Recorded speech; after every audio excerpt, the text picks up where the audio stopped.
Welcome to the 307th episode of the Video Games podcast, where we talk about any game at all, including new stuff, old stuff, and anything in between. If we are playing it, we'll be talking about it. Today we are recording on October 23rd, 2022. My name is Brad Galloway. I'm the editor of GameCritics.com, and I'm also 50% of this year's show. With me is the man who is got a cup who's runneth over. He's bringing a cornucopia of games today, folks. It's Carlos Rodella. That was awesome to watch that happen in real time. Well, you thinking of the intro and then nailing it, I think. Well, thank you. It's funny because, so peek behind the curtain, folks. We were originally going to do our Spooktacular this week, and then we had scheduling issues, so we decided to bump it back a week because we could.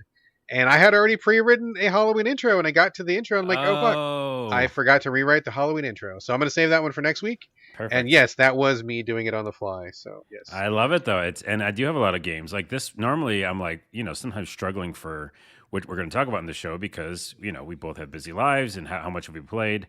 But this week, and I'll tell you another behind the curtains thing, behind the scenes thing, is I have a lot of games right now to talk about. I only picked, I think, 3 or 4 today. But because I'm searching for my next, hit, because I'm waiting for Star Ocean. Yeah. And until that happens, I keep trying to find a game that will, fill that void. And they don't do it, unfortunately. Spoiler. Yeah. And so that's why I went through so many games this week. It's tough when you're in the mood for exactly that one thing. I mean, I know what you're talking about. I'm in that mood sometimes where you got that itch for that one thing. You want to do a specific mechanic, you want to level up a certain way, you want to build something or whatever. And if you just don't have that specific game on hand, it's just, man, it's really unsatisfying. I get the feeling. Yeah. And so what happens today or this week is I have a million games to talk about because, wow, my cup runneth over for sure. Well, excellent. That is a bonus for us and a bonus for the show. I mean, it's only good news, I guess. I mean, bad news for you because you haven't heard that thing, but good news for us. And bad news, yeah. There you go. Silver lining in that cloud. All right, folks. Let's see. Let's start some housekeeping as we normally do. Everyone knows that Carlos and I share a virtual living space divided down the middle with a strip of duct tape. That's right. It is housekeeping. And before we dive into housekeeping, I do want to just say one thing really quickly. I just want to apologize in advance to everybody. Circling back to the air quality, I know we talked about it 3 or 4 weeks in a row, but there was a couple days, maybe closer to a week maybe, where Washington State had the worst air quality on planet Earth. We were number one. And I just say this because, number one, it's raining today, which means the air is much cleaner, which is wonderful. But man, I feel like I took some damage during that time when the air was really bad.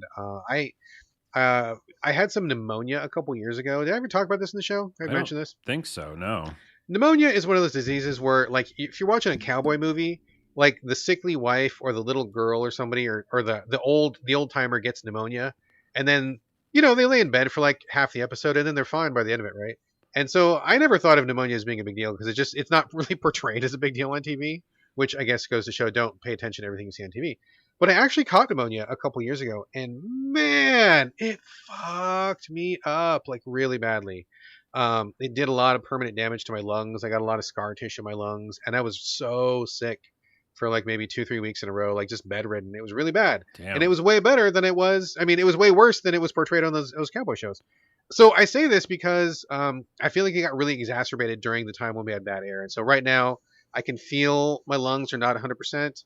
And if I cough during the show, I really apologize. I don't mean to I don't want to have disruptive sound and ruin the sound of the podcast, but I'm going to do my best to mentally suppress that cough because I got that urge. I can just feel it coming up. So if I end up coughing a bunch, I apologize, folks. I think a couple more days of clean air and I'll be back to normal, but man, I think I'm still recovering, dude. Oh, I'm still recovering too. And what's weird is that it affected us in 2 different ways, just really quickly to talk about it. For me, I have intestinal issues, which I've brought to the show, unfortunately, before and talked about. But and I have anxiety, 100%. And so anything that makes me freaked out can affect my body immediately. And by the way, any listeners who have that same issue, hit me up. Let's commiserate together. But if I'm feeling bad or confused or sad or anxious or whatever, it just goes right to my insides and affects my everything. So anyway, we had to have our windows closed like you Yes. said, for weeks. For weeks at a And time. Yeah. and sometimes I'd open it up a little bit because some of the cool air would be flying by and get some oxygen. But I was just always anxious and just, it really messed me up that way too. My Yeah. intestines all messed up. So yes, we're coming out of it. It's raining for the next, I think, 5 Oh days. God, hallelujah, man. We needed it Hallelujah. so bad. And it's funny Yeah. because people still think of Seattle as being, rainy all the time and wet, and Fraser lives here and everybody's got a cup of coffee in their hand. And like maybe the coffee is true, but like other than that, like we have had a major climate shift. Like it barely ever rains here anymore. It's hot all the time. We've got messed up like seasons. So Seattle is not like rainy, cold, gray all the time anymore. Like put that out of your mind. Like we are having climate disaster just like Yeah. everybody else. So. Well, and again, let's move on because we bring that up, I think, at the I beginning know, of every I know. episode. I But know. to your point, the other couple quick caveat before housekeeping is you do have your microphone, and we're going to set it up for next Yes, week's yes, episode. yes. I just thought Yeah, I'd tell yeah. everybody that. I apologize to everybody. Yes, the GoFundMe, which is now closed, there's no more donations. So thanks again to everybody who donated. We did get enough money for the hard drive of the microphone, which is awesome. And I have the microphone right here. And oddly enough, I ended up being so busy with real life work. And we had a couple unexpected home improvement projects, which is to say that a bunch of stuff broke around my house and I had to fix it right away. So I didn't even take it out of the box yet. But I apologize for that. But I will have it set up for the next show. So you're not hearing the benefit of your donations right now, but you will hear it next week, I promise you. And a perfect time because next week is Halloween episode. Exactly. And we'll be able to get really sultry and creepy sounds into the microphone. Exactly. So look forward to the improved audio quality next week. And again, apologies for not being more on top of it. But again, thank you to everybody who donated. No more donations, but thank you very much. And yes, new microphone imminent. All right, that's enough bullshit before we get to housekeeping. Carlos, housekeeping. I have only like really one thing, but it's kind of a bigger thing. So maybe I'll go at the end. What do you got first? I have 3 boxes, all about the same size. One is something I mentioned to you, but like we did they had the Silent Hill presentation recently. Yeah, I didn't have time to watch it, but what was it all about? I'll tell you the highlights. For me, in general, I'm just excited for more Silent Hill or any sort of remaster, anything you want to do. I just want to revisit that world. I think I've brought this to the show a lot, but I like a horror that's more psychological. And Silent Hill 2 was such a big, huge pinnacle moment for me. Even Silent Hill 1 on PlayStation, where it was like this creepy landscape and, fog, and you didn't understand what was going on. Is it a dream? Is it real? I just love those weird worlds they put together. Yeah. So I was excited to hear anything, and I thought it was just going to be one video, and that's it. But no, it was like really cool presenters in like a 3D space with like fog rolling around, like they're in Silent Hill. Oh, that's funny. And then on top of that, they showed the Silent Hill 2 remake. I don't know if you call it a remake or remaster. I don't know what they call them nowadays, but it's the same game, but just looks visually better, I think. Okay. PS5 exclusive, by the way. Okay. Interesting. For now, anyway. Yeah, I don't know. That one, like Final Fantasy 16, a couple are just like exclusive. They just don't. And PC, remember? Like they're doing a lot of things with PC too. Yeah. So, anywho, it looked really awesome. They didn't show much, but I was excited. Then they went on and said No Code, developer No Code, in conjunction with Annapurna, which we love, is working on a Silent Hill game called Townfall. And they didn't say anything else besides that. Is this okay? So I did hear a little bit. Is this the one that's like community driven, or is that the other one? No, that's not. That's the other thing. Okay. I'm getting to that. Okay. So that is something. I don't know what that is going to be. Okay. And then also Silent Hill movie, a new Silent Hill movie, which is probably some people listening might think that's a bad thing because they haven't done a good one yet. Like actual real life feature film is what you're talking about. Yeah, because they made one and I watched it and it was bad. Didn't they make 2? I feel like there was 2. Yeah, I was just talking to a friend of the show, Steve Haskey, about this whole presentation, and he reminded me of the second one, which is I forgot what the name of it was, but it's like something 3D. Okay. Silent Hill something 3D, and he told me it's also like insanely terrible. So I trust him, and I bet you it is. And so a new movie, it might be good, but it also might be just like the first one, which wasn't awesome. Then they mentioned a bunch of merch, and then they mentioned the thing you talked about, which is this kind of, I don't know, Bad Robot's working on it too, but it's like a decision, real-time story thing, like maybe a Netflix interactive thing. I don't know what it's going to be. And everybody chimes in, and it's multiplayer, and it's confusing. I don't know what that is. All right. Wait, Well, and then one let's. more thing. Oh, one more. Wow. Okay. Well, one more. Exactly. I was like, what the hell? And this is the most exciting. Is it Silent Hill F, which they showed a bunch of like graphics and some cutscenes, I think, from, and it felt like plant monsters or plant demons or something. Is this another traditional Silent Hill game, or what is this? It's a full-on Silent Hill game, but a different take on it because it looks like they were in Japan, and again there was like plant creatures. So it was like, oh, a different take on Silent Hill. I mean, so that's a hell of a presentation, eh?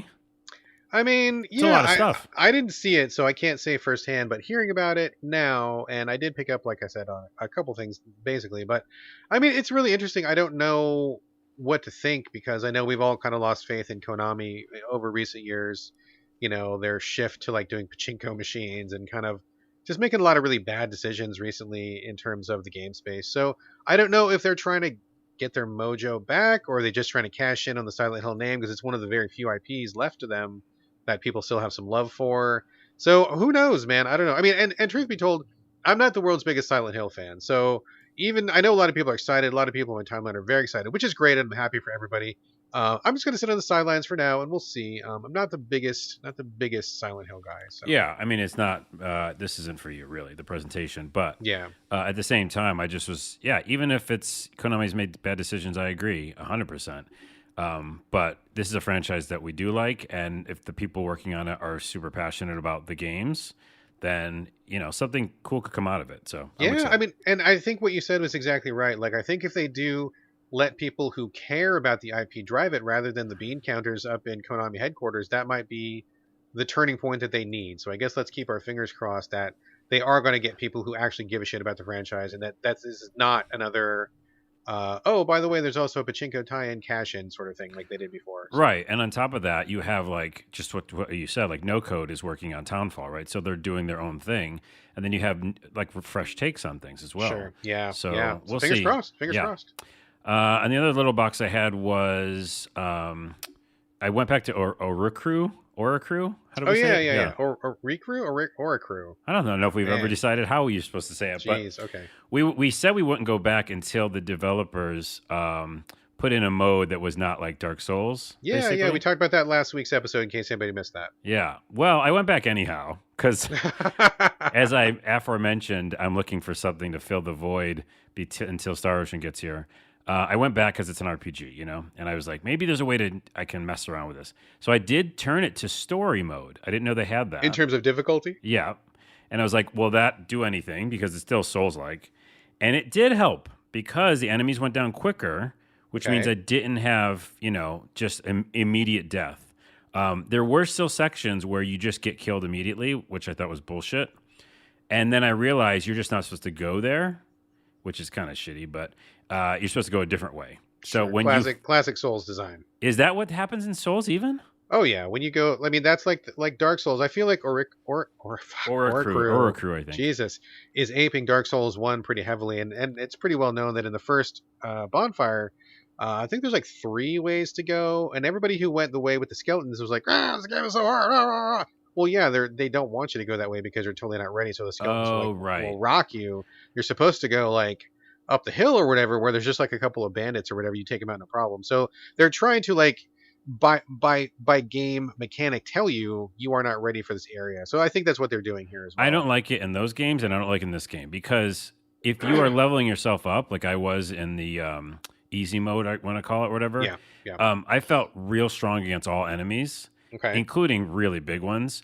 And so what they do, and this is a call out again, I don't think they're listening, but they did in the first section in the castle, and then I got way farther, by the way, in this game, which is crazy. There's a whole like town square with a bunch of enemies in them. I can kill every single enemy, but they put these archers in the middle. And it's such a bullshit move. I guess, yeah, Souls probably had archers too. Oh, yeah, they do, for sure. But it's just a bullshit move. It's just like, oh, yeah, they're insta-kills. Like, they'll shoot like 4 shots at a time, which isn't even like how you shoot a bow and arrow. You know what I mean? So it's like bullshit to the max. And I went in there every time just like over and over repeatedly, Soul style. I'm like, no, I'm strong enough. And no, I'm not because they don't want me to be. Yeah. But what's weird is it's not even blocking anything. That's what's really weird to me. It's just like a town square of like enemies. So I'm still baffled by their design and their, the way that they lay out their levels. I don't like it. But at the same time, yeah, when I had on story mode, I got a new weapon, which made me feel much more badass. And I just was like, I got to new sections and I got to make new story choices. So I want to play that fucking game, dude.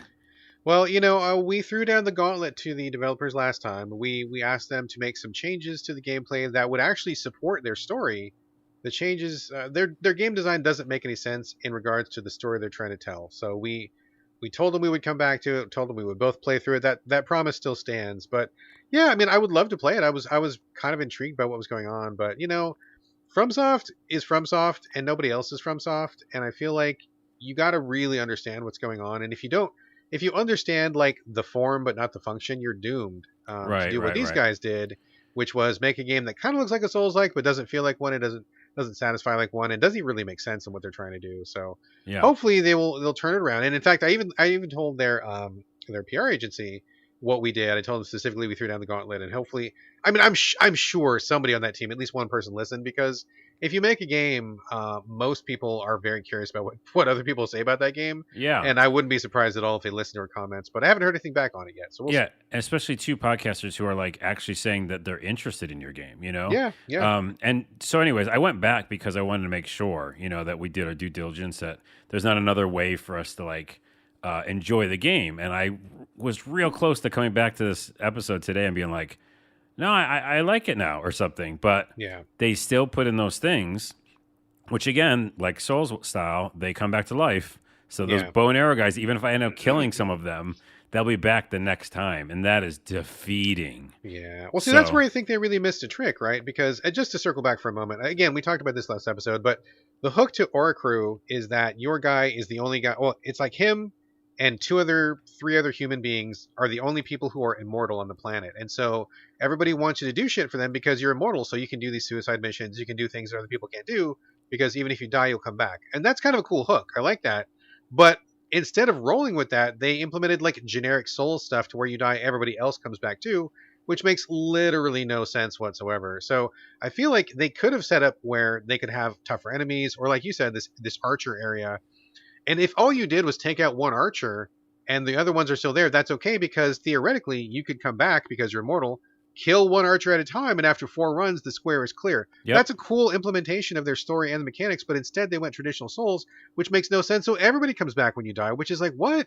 You guys don't even listen to your own game design, man. So, yeah, and because, until this is the last thing I'll say until we revisit the game, if they change it, hope they do, is that I was starting to make some choices again. And I was like, oh, this is what I enjoy. Like, the choices are fun, yeah. Yeah, and then I got to see like literal differences, of like what I was doing. Yeah. So, man, oh man, I got farther. I'm going to put it down now again for good until they change it. And if they don't, then who knows? Yeah. Well, I just final thoughts here. I really think that the developers have something good on their hands. I want to be really clear about that. We're not just tearing it down to tear it down. Yeah, that's why I'm bringing it back to the show. Yeah, I think you and I are both interested in it. And I think that they are letting their love of Souls, their personal love of Souls, get in the way of what would be a great game. They probably want to have some kind of challenge. They probably like the way that Dark Souls feels and stuff. That's cool. But even if being immortal made this game kind of unbalanced in favor of the player, that's fine, because I think your world is cool and the story is cool, and playing it just for that would be fine. You don't need to like have us come to this game for challenge or for Dark Souls combat. Focus on what you do well, and you've got some really good high points here. Don't let your traditional love of Souls get in the way of what you've done. I feel like you're shooting yourself in the foot when you really should be focusing on what you've done and supporting that instead of following in From's footsteps. So please take a look at that. Take our challenge. Make those fixes. We'll come back to it. We'll celebrate this game, and everybody else will like it. There you go.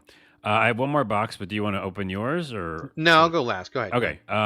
I just mentioned this because I saw this today. Ultima 7, one of my favorite games of all time. Just came up when I was talking to about an interview that I'm doing, which I'll tell you about later. But yeah, I saw there was a documentary, a retrospective on YouTube. I just want to promote this. Ultima 7, the Blackgate Retrospective Review, : one of the greatest RPGs ever, ? That's that's the name of it. Right on.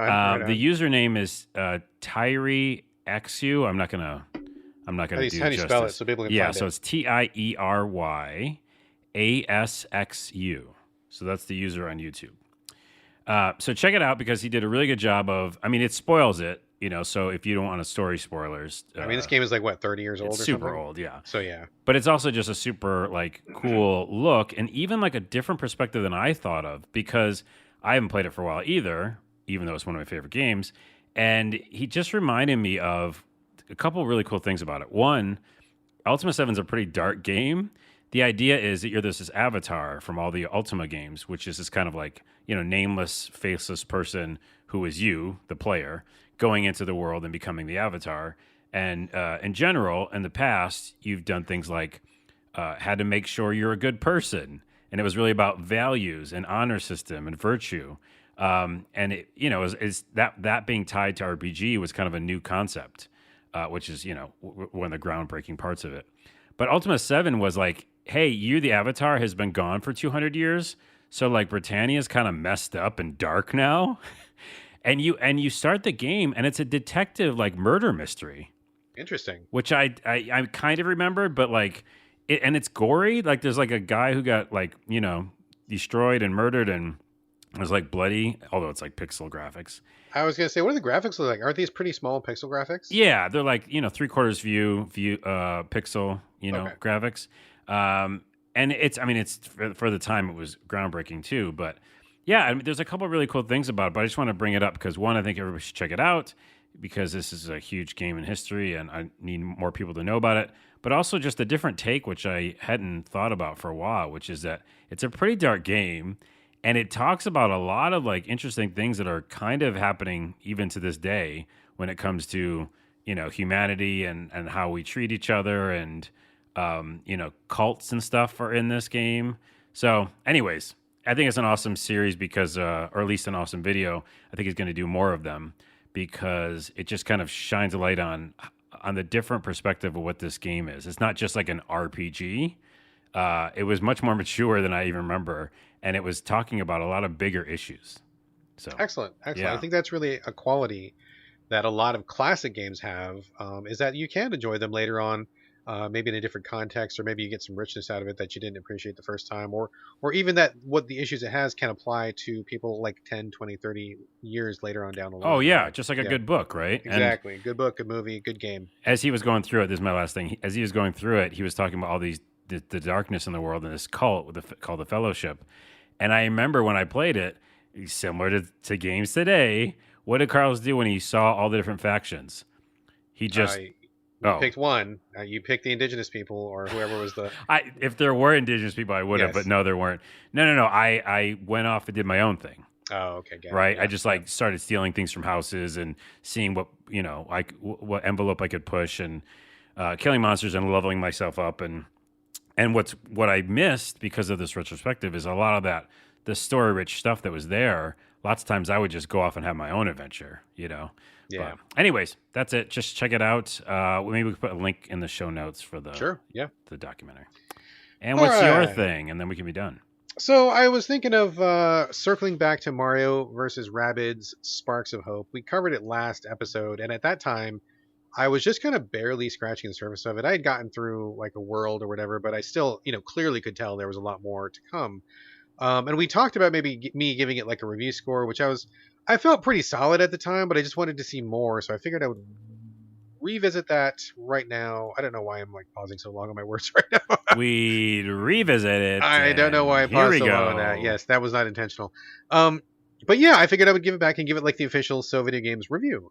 So I went back and played some more, played a bunch more. I've been playing it every night in bed, which is great because that's where I love to play the Switch. And I gotta say, this game, it's solid, dude. It's solid as fuck. Like I'm playing it, and you know how critical I am. You know I can pick apart basically anything. Yes. I can take the best game and find something wrong with it. And man, this game is just like so fucking airtight. Like every time I get annoyed with it, or every time, which is never, and I'm trying to look for like rough edges or something, there just aren't any. Like it's thoroughly polished. It's thoroughly well designed. I mean, as a quick recap for people who maybe missed last episode, So this is a turn-based strategy in the vein of XCOM, but instead you're using Rabbids, which are the Ubisoft kind of mascot rabbit weird things. And then you have Mario characters. You've got Mario, Princess Peach, Luigi, etc., etc. And you go in these levels that are kind of like XCOM levels. But the beautiful thing is the first game, which came out a couple years ago, I thought was already great. I mean, but at that time there was a couple things that I was like, okay, this is really good, but it could be better. And the Ubisoft developers absolutely zeroed in on all of that stuff. Like my biggest gripe, I think, about the previous game was the overworld was kind of messy and confusing, and I didn't really care for it too much. I wanted just to get back to the battles. And this time around, I think the overworlds are great. They're beautiful. There's a lot to explore, but they're not huge. And also, the developers give you a map that highlight every single little point of interest. So Mm-hmm. if you want to just get straight to it, you can just go right there and find out what's going on. They tell you what you have done, what you haven't done, what you need to do for the stuff that you don't have yet. Like if you need a certain amount of keys or something, or a certain amount of points, it'll say, oh yeah, you need like 9 out of 12. And so you don't waste your time going back there if you're not ready to do it, right? And then, I mean, the graphics are so polished. The characters are all really interesting. I stuck with my core team of like Mario and Luigi and Rabbid Peach, which is a rabbit who's dressed up like Princess Peach. Of course. Stuck with that for a while, but then I'm like, oh, I should probably check out these other characters. And you do unlock more as you go. But I started switching around, and everybody had something cool. Like I'm not really big on the rabbits. I've been very forthright about this before. I don't like rabbits in general, and this is pretty much the only game I'll ever play that has rabbits in it. But like everybody I tried was like, oh, okay, this guy does something cool. This guy's got a frisbee that hits like everybody in a circle. That's awesome. Or like, oh, this guy can deflect bullets. Like you shoot him and he punches a bullet back. Okay, that's awesome. Like I can already see like places where that would be really useful.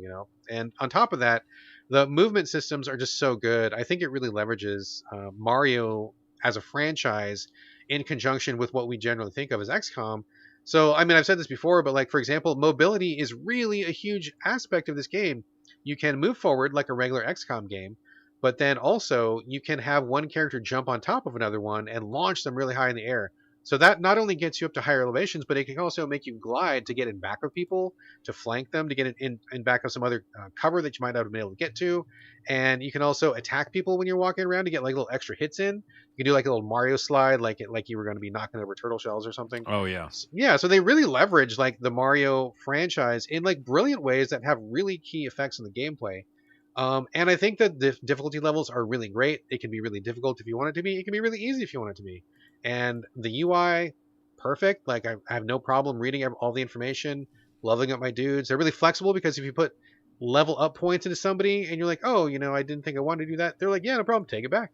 Do it again. Spend those points. Take them back. I love that. You can just experiment with it and try to get a good synergy or team build going. And if you're like, oh, I wish I had put one more point into Mario's stomp instead of to his run. Okay, cool. They're like, yeah, do it, man. Like they don't penalize you for like anything. And I just love that they want you to play this game. They want you to get in and experiment. And it just feels so fucking fun to play this. Like it just, I mean, I could just gush on and on and on and on, but like there's literally nothing I want more out of this game than just like more levels and maybe more characters and some DLC, which I'm sure is on the way. I mean, it's basically a perfect game as far as I can tell. So almost like my review of Stray then. Yeah, I mean everything that I would want as a strategy fan, as a turn-based fan is here. And I'm just like enjoying it like so much. And it's Besides just really, the rabbits. Yeah, I mean, okay, that's how many points does it lose from the rabbits? Okay, that's true. I'm going to take a point off because rabbits suck. A whole point for rabbits? They really suck, dude. But I love this game anyway. And I will say that if this game had taken out the rabbits and had put in just like all Mario characters, right? That would be a kind Mario of like a 10 strategy out of 10. game. Yeah, just Mario. Yeah. The rabbits. I mean, real talk. I hate the rabbits, but this game is so good. This game is so good. I'm still playing even with the rabbits. And the game is so good that you're going to even give it a score of. I'm going to give it an official Videogames score of 9 out of 10. I knew it. I knew it. Real a point solid. For those rabbits. I mean, I gotta keep it real, Ubisoft. I don't like those rabbits at all. But this game kicks ass. This game kicks ass. Every 6 ways from Sunday, dude. And if you like XCOM, you like turn-based strategy, if you like the Mario franchise, I mean, like this, I struggle to encapsulate what a wonderful, marvelous experience this is, and how carefully the developers have really addressed all of the concerns from the past. And they weren't even huge. They did a great job the first time out. Like, it was an awesome game the first time, but they really did, roll up their sleeves, take a look at what didn't work, and just everything is so much better. I really appreciate that. and I really want to reward that. So I definitely feel like a 9 out of 10 is easily justifiable. Great stuff. And if you like XCOM or Mario or anything on the Switch, I mean, this is like a killer Switch game for sure. So absolutely check it out. 9 out of 10. Great stuff. Bam. There you go. There's another score from So Videogames Podcast. Official SVG review. Okay. Wait, hold on. Before that brought up two things real quick. One, you just said 6 Ways from Sunday. So I mean, it's a good podcast name. I just looked it up. I want to see the origin of that because I don't think either of us know. I don't know the origin. It has its origins in the middle 18th century as the phrase is both ways from Sunday and 2 ways from Sunday. So that's how it originally was called. Well, there's a lot more now. We just kept adding ways. Yeah, there's 6 weeks. Oh, wait, 6 weeks. 6 ways. 6 weeks from Sunday. There's 6 weeks as well. Wait, 6 weeks from Sunday is funny because it doesn't make any sense for a podcast. Maybe I'll do that. These earlier phrases referred to the eye condition known as strabismus, where someone's eye does not focus in unison, given the appearance of looking in 2 different directions. What? That's what this is from? I don't like that because that's like making fun of someone's eye condition. So where I heard this phrase, 6 ways from Sunday, tangent here, of course. It was just like Westerns. I watched a lot of Westerns as a kid because my grandpa loved Westerns, and we'd watch them together.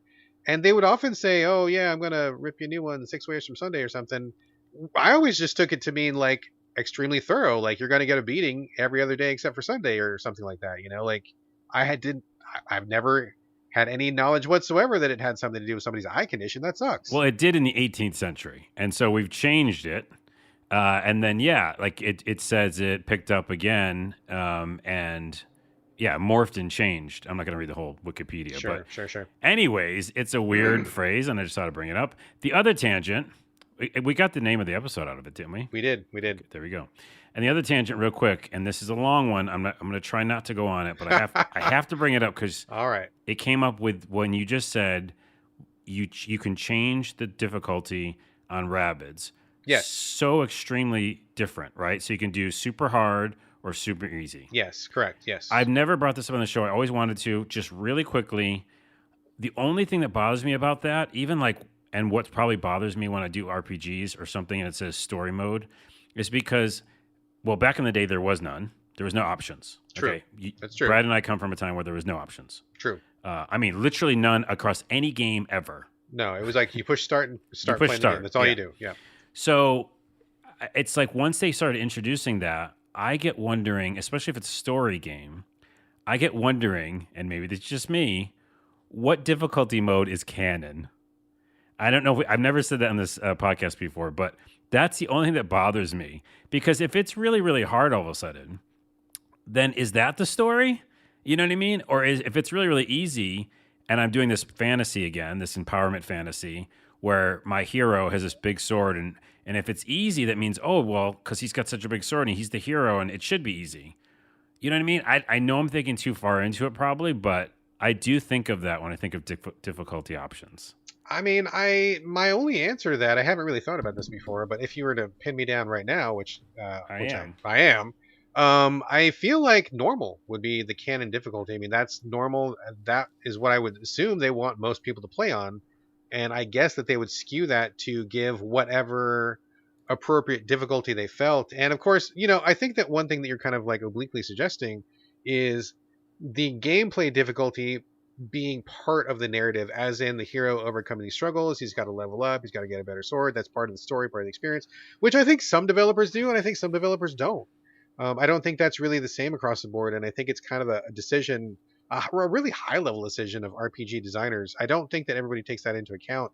So I get what you're saying, but I mean, if I had to just give you a quickie answer, which I'm doing now, I mean, I think I would say normal is canon difficulty, and if anybody wants hard, that's because you're feeling your own, so you really want to go for it. And if you want easy, you just want to see the narrative and take struggle out of it. But I would say normal. I mean, that seems most logical to me. Yeah, I guess that makes sense. I just feel like there's many times we both have played things in different modes. And yeah, anywho. All right, food for thought. Moving on to the games because it's already 30 minutes. All right, let's move on to the games. We have a full show as per usual. Let's kick it off. Let's kick it off with you this week, Carlos. Twilight Zone VR. It's interesting that you brought this to the show because my kid and I have just recently started watching the actual Twilight Zone series from the 60s, doing a couple episodes here and there, and really enjoying that quite a bit. So That's great stuff if anybody hasn't watched it. But Twilight Zone VR, I didn't even know there was any games built on the Twilight Zone franchise. This kind of came out of nowhere. Is this new? It's not. I mean, it definitely came out this year, this game, Okay, so but fairly new, yeah. it's fairly new. But yeah, like I think there have been other things. No, I won't look at it up now. But I think there's a pinball machine, but that's all I know of. well, I do like that pinball machine. Yeah. Anyway, so I wanted to play more VR games on the show. I'm going to be bringing a lot more. Going through the store to buy this, I actually noticed another like 3 that looked really good. So for a while there was not much on the Oculus store. I'm playing in the Oculus Quest 2, but now there's a ton, and they look real polished. So next episode, or not next episode, 'cause it's Halloween. After that, I'll be bringing another one. So that's where I wanted to try it because of VR games, but also obviously I love Twilight Zone, and it's Creepy Town right now, and I'm playing tons of scary games for next week. So I thought maybe it's kind of creepy. And of course, yeah, you and I both love the original show, which can't be touched. For sure, for sure. And I love Jordan, but he shouldn't have tried to redo it because he couldn't, unfortunately. Sorry, Jordan Pio. Did you see that new season? I saw part of it and we noped out pretty quickly. Yeah, it's sad because he's so amazing. He is amazing. So this is Twilight Zone VR, and spoiler. Okay, there can't be a spoiler because there's 3 stories, and I've only played one story. So I'm not going to give my full, in quotes, review or preview yet because I'm going to try to get to the other stories. But it's that thing where you have to like beat the story, and to get before to the you next get to the next one. Okay, sure. So I just noped out so hard in the first one, and I'll tell you why. So what it is, it starts off in, obviously everything's VR, so it's a little more intense than your normal video game because you're experiencing it like in this kind of, wild visual landscape. But and by the way, they also start with the thing which I don't like, where most of the time you're seated for these kind of games, and they like move you through space. Like you're like floating through space. That can be unnerving for everybody. I'm like real good at moving in VR and not getting sick, but even me, I was like, for your intro, maybe don't have us like floating immediately. Gotcha. It's like the beginning. They're just telling me the title card. So that was kind of freaky.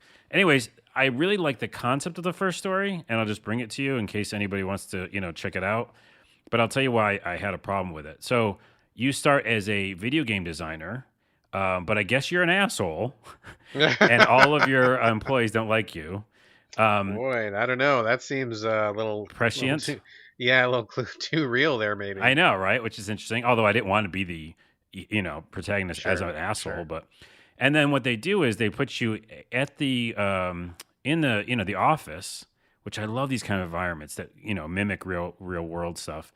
In the office, you're working on your computer late at night, and the employees go home, and you notice like some weird shit's happening, and you could notice something has happened. I think a creature comes out of the screen, like a pixelated character comes out of the screen. So I guess like one of your developers, someone who works for you, got mad at you, and somehow either they became a video game monster person or they sent one after you. It's confusing on what's happening. But you're basically at the office at night, and that like, pixelated enemy is in the distance somewhere, like stalking you. Because I like trying to get back at you for being like a bad boss. Because you're an asshole. Because you're an asshole. So you basically have to run around. And again, I can do this. I don't know what happened to my brain. A few people probably can do this. I don't know. But they do that thing where you actually use the controller on your controller, the analog stick or whatever. Yeah. So you actually walk around in real time, even though I'm sitting. So that can make people like throw up and freak out and... Sure, that disconnect with your body. Disconnect is fucked up. And I don't, they have the one where you can flip around and like look at different places quickly, which like is a little easier. Teleport, yeah. But you mainly have to walk around, like because it's a game where like you're running from something. They make the running the click-in thing, which I fucking hate. Oh, that sucks. It's the worst way to run. So that's negative point. That's a pretty good title for the episode. Wait, what is it? The worst way to run. That's pretty good. Yeah. I like that one. Is there something that should preface it that though? Like the clicking is the worst way to run? No, I think just a sound. Well, we'll work on it. Anyway, so I didn't like that. And then secondly, it's just very paint by numbers in the fact that like you're getting a key card, you're getting to the elevator, you're getting to the garage, you're all the time you can get caught. You know, Are you just like? Is this just like one of those hiding games? yeah, Like, you're like hiding or running. you're just hiding. Okay. Yeah, and they do, give you enough time to like look at the office, which is awesome. I love VR games when you like can look around and it's a creepy feel, and I dug it. Like I liked walking around a video game office, and it's Christmas time and it's snowing outside, by the way, and it just had a mood, and I really liked it. But then they just ramp it up, and now the enemy's coming after you more and more, and when you get caught, it's just that bullshit. Go back to the beginning, and so my main problem is that's not Twilight Zone. Okay, and so many times, not just developers, but anybody who's going to ever work on Twilight Zone, people think Twilight Zone is horror. No. It's psychological, it's mystical, it's quirky, and it's trying to tell you a story, like a moral story. Yeah. But that is not horror, And so that's like unless those other two stories are different, which I hope they are, this one was like, the story's a little bit interesting where you're a bad boss and people are trying to get back at you, but the gameplay element is bad. See, when you started talking about this, having literally watched Twilight Zone just a day or so ago, we watched a great episode, by the way, about this guy who could change his face. It was like really cool. But yeah, you're exactly right. I mean, it's not really horror. In fact, most of the episodes we've seen so far have not even really been scary. They're just like, what if? Like, what if this happened? What if this thing could do? And as you were talking about this game, I was totally expecting you to say it was going to be like a Telltale choose your adventure. Like maybe you're making choices, or maybe you've got a weird power that affects people, or maybe your narrative. Like narrative is what Twilight Zone is all about. It's not about scary monsters, even remotely. I know exactly. And I just noticed on their website they said they have new scares coming in October, and I was like, no, I don't want new scares. Like, I don't want to be scared. Like, that's not what it's about. Like, there are terrifying episodes in the series. Oh sure. But a lot of them are, again, mentally terrifying. Like, there's the one guy who can't stop all the electronics from going off because he hates the idea of, again, the moral story of forward progression and change. Exactly. He doesn't like that, so all of his stuff comes to life. But it's not like, it's not a monster who's chasing. It's not a monster episode, yeah. So that's my biggest frustration with why I noped out pretty quick. I love Twilight Zone so much. I'd love to see them do one right. So maybe Story 2 and Story 3 have that in that. So I don't know. I might go back in if I can somehow switch and go to the other chapters. But it was such a letdown to that first one. It's unfortunate that you can't choose which chapter, because I think it would be fine if they did one scary one. Even though that's not really what Twilight Zone's about, but then also give you like one talky one and then one moody one or something. Like, let you choose as the player what experience you want to have that day, as if you were watching through the catalog of episodes or something. That would be pretty cool. But well, let me go back and make sure that's not the case, because I did play it only once, so I skimmed past that section. Right. The other two, real quick, is one's called Terra Firma, which is an environmental apocalypse.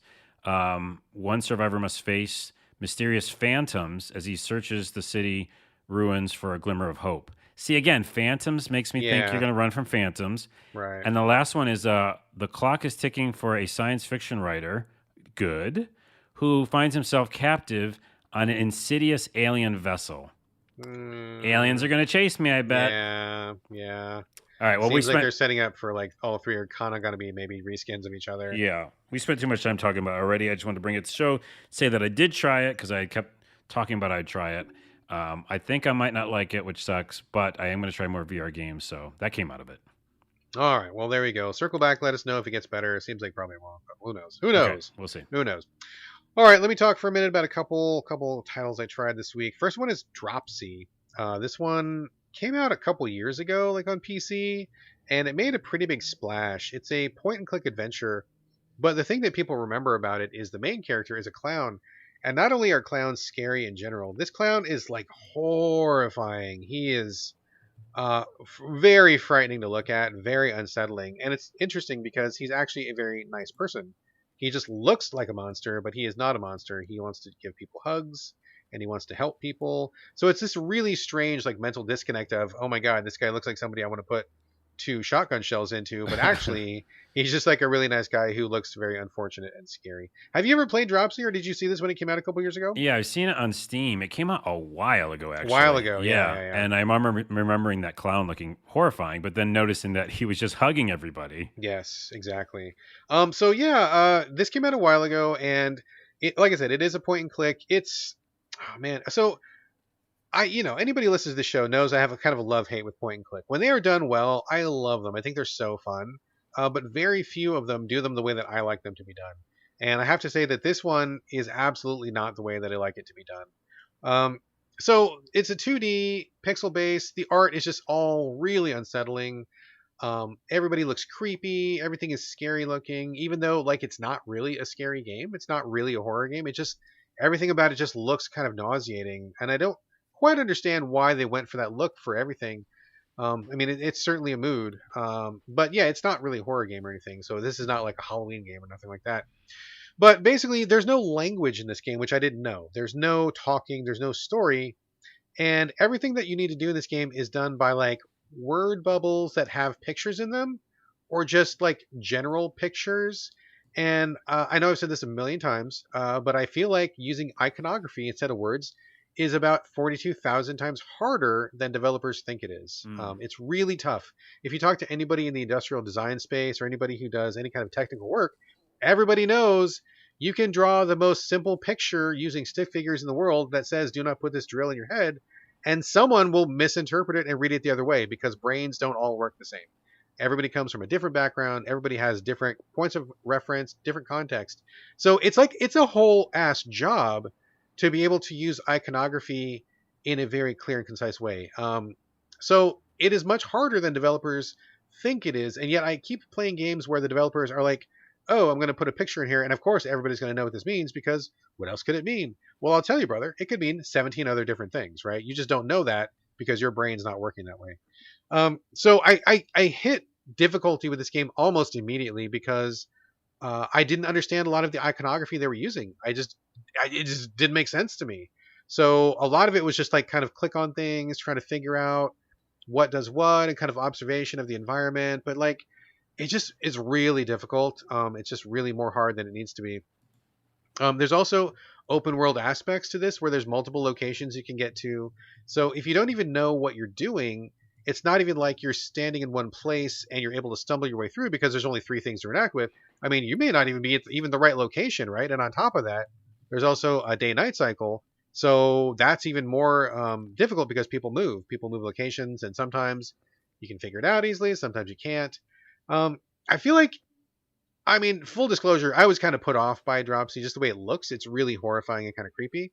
But more than that, I really struggled with just even doing basic things like, and the UI I say is not great either. I don't care for the UI, but it's just like, what am I supposed to do? I don't quite know. Why am I doing this? I'm not sure.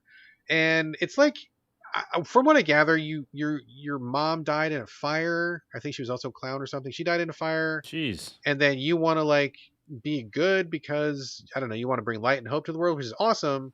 But just simply playing the game was just more struggle than I was ready to deal with. So I noped out pretty quickly, and I found myself diving for an FAQ like almost immediately, which is like one of my biggest red flags for point and click. If I can't get through the first hour or so without needing an FAQ, then I know I'm in trouble. Mm-hmm. So I mean, I'm sure that maybe some people out there might like this just because it's so weird and so strange and off-putting. Like if you like Tim Burton stuff, or if you like creepy Halloween stuff, or if you like scary ass clowns, I mean, maybe check it out. But in terms of a point and click, this is definitely one of the most frustrating I've played in a while. There's one other one that I played even more recently, which is even more frustrating than this, but we're not going to get to that until next episode. But yeah, Dropsy, unfortunately, just an exercise in frustration, man. And you are playing it because it came to the Switch, right? Oh yeah, I'm sorry. Yeah. My bad. Yeah, I am. The reason I bring it up is because it just got ported to the Switch like last week. Yeah. So even though this is an old game, it has not been on Switch until just now. And on Steam, it has very positive reviews. So yeah, I think people have found like this weird, like of the character and the weird twistedness of it. Yeah, exactly. But I'm with you. If I don't know what I'm doing, and especially if there's no language and stuff like that, it's just more like a vibe. It's like a Lynch film or something. Exactly. But like the actual gameplay of it, I know about in seconds when it comes to point and click adventures. If I don't get it, take a look at screenshots, and if you like what you see, that enough of a vibe is probably enough to get you through it. But like if you want a good like fun, satisfying point and click, this is pretty difficult. You might definitely need to get an FAQ on this one. All right. Okay, one more, and then I'll turn it back over to you. Splatter Zombiepocalypse. This is one. Ooh, we're almost getting to horror episode. It's like Yeah, we're yeah. teetering on it. We are right on the edge. We are edging the horror episode a little Yes. bit. So this is on the Switch. This is a top-down zombie game. I watched the trailer. The trailer looked pretty interesting. I like top-down games, especially on the Switch. I feel like that's a good fit most times. I like zombies, like shooting zombies. Seemed pretty cool, but I gotta say, noped out of this one pretty quickly. Ba-dum-bum-ba-bow. Yeah, basically. So it starts off pretty interesting. It looks like digitized pictures of real people, and I'm guessing it's probably the developer and their best friends or something, all in like trench coats and sunglasses and stuff. I'm like, okay, this is funny. I'm kind of like, I'm with you so far. But then when you get to the gameplay, it's top down. I guess, yeah, is it pixel based or is it 3D? Hard to tell. Pretty murky graphics. But basically, you're looking directly down. You see the top of your guy's head and his shoulders, and that's all you can really see. And the game starts, and I'm like, so what's happening? Like, it's just zombies are here, go. And I'm like, okay, I guess, whatever. But like, I don't even know what I'm doing. Like, what is my goal? I mean, I guess survive ostensibly, but beyond that, I had no idea. And I'm just walking around, and the levels are surprisingly large and convoluted. You go inside houses, and again with the top-down view, every house has several rooms. You're in like streets and stuff, and I'm walking around, and I'm like, what's going on? I don't. What am I supposed to do? So there's an option in the menu that says turn on hints, and you can turn on hints after a couple minutes, right away, or have them on all the time. And I found that I needed to have them on all the time because I had literally no idea what I was doing or where I was going. It feels a little bit like an arcade game in that you're running and gunning pretty quickly once you find a gun. You start off with a pistol, which is infinite ammo. You can fire it as fast as a machine gun. So I felt like that worked out pretty well for me. Every other gun has ammo.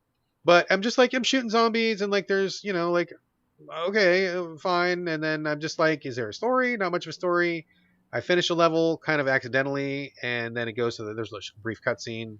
Again, the dude and his friends, which I think is kind of funny, but it didn't really like get me involved. I didn't really know what the characters were. It didn't further the story. I wasn't sure what I'm supposed to do.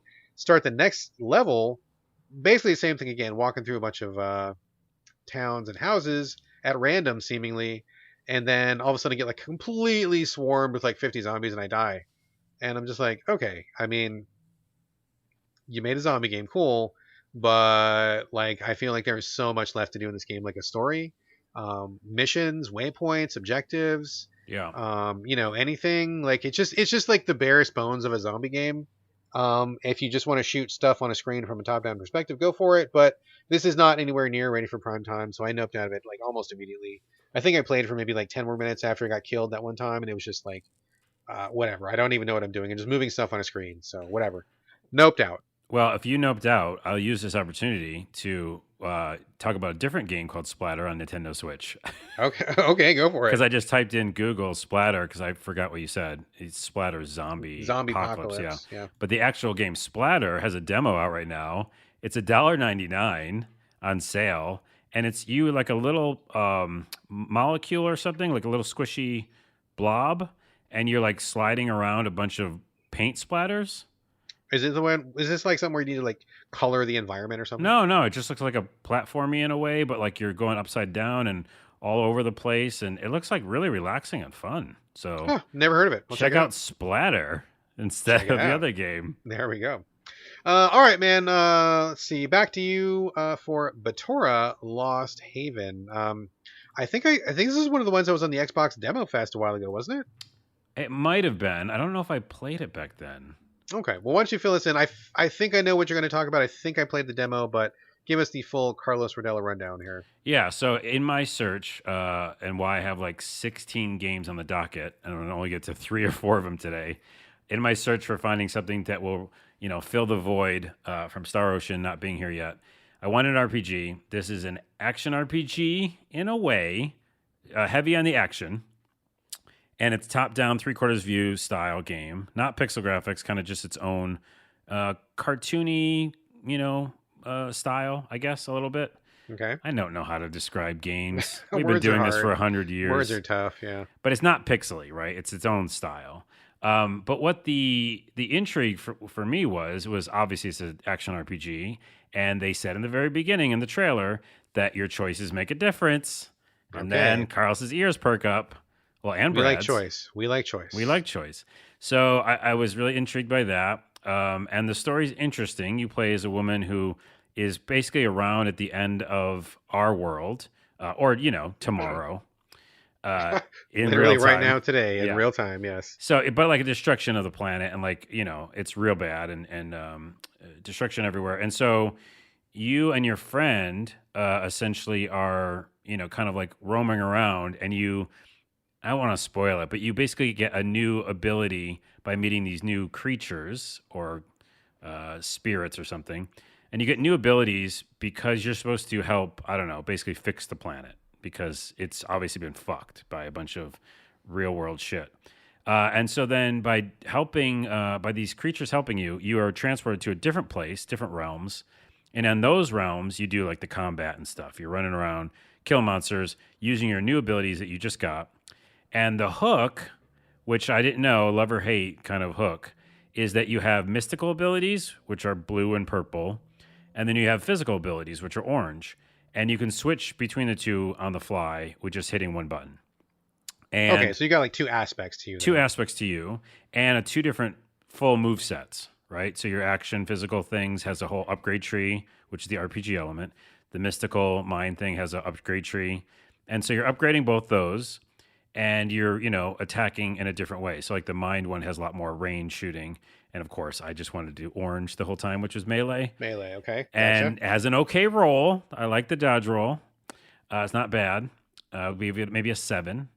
7 out of 10 for dodge roll. 7 Okay. out of 10. Also, the 7 is because you have to write 2 on the PlayStation controller, and for a roll that's kind of weird. Yeah, that's problematic. I like it on the face buttons for Yeah. sure. So, anyways, it's pretty fun to play. I think the switching back and forth is an interesting mechanic.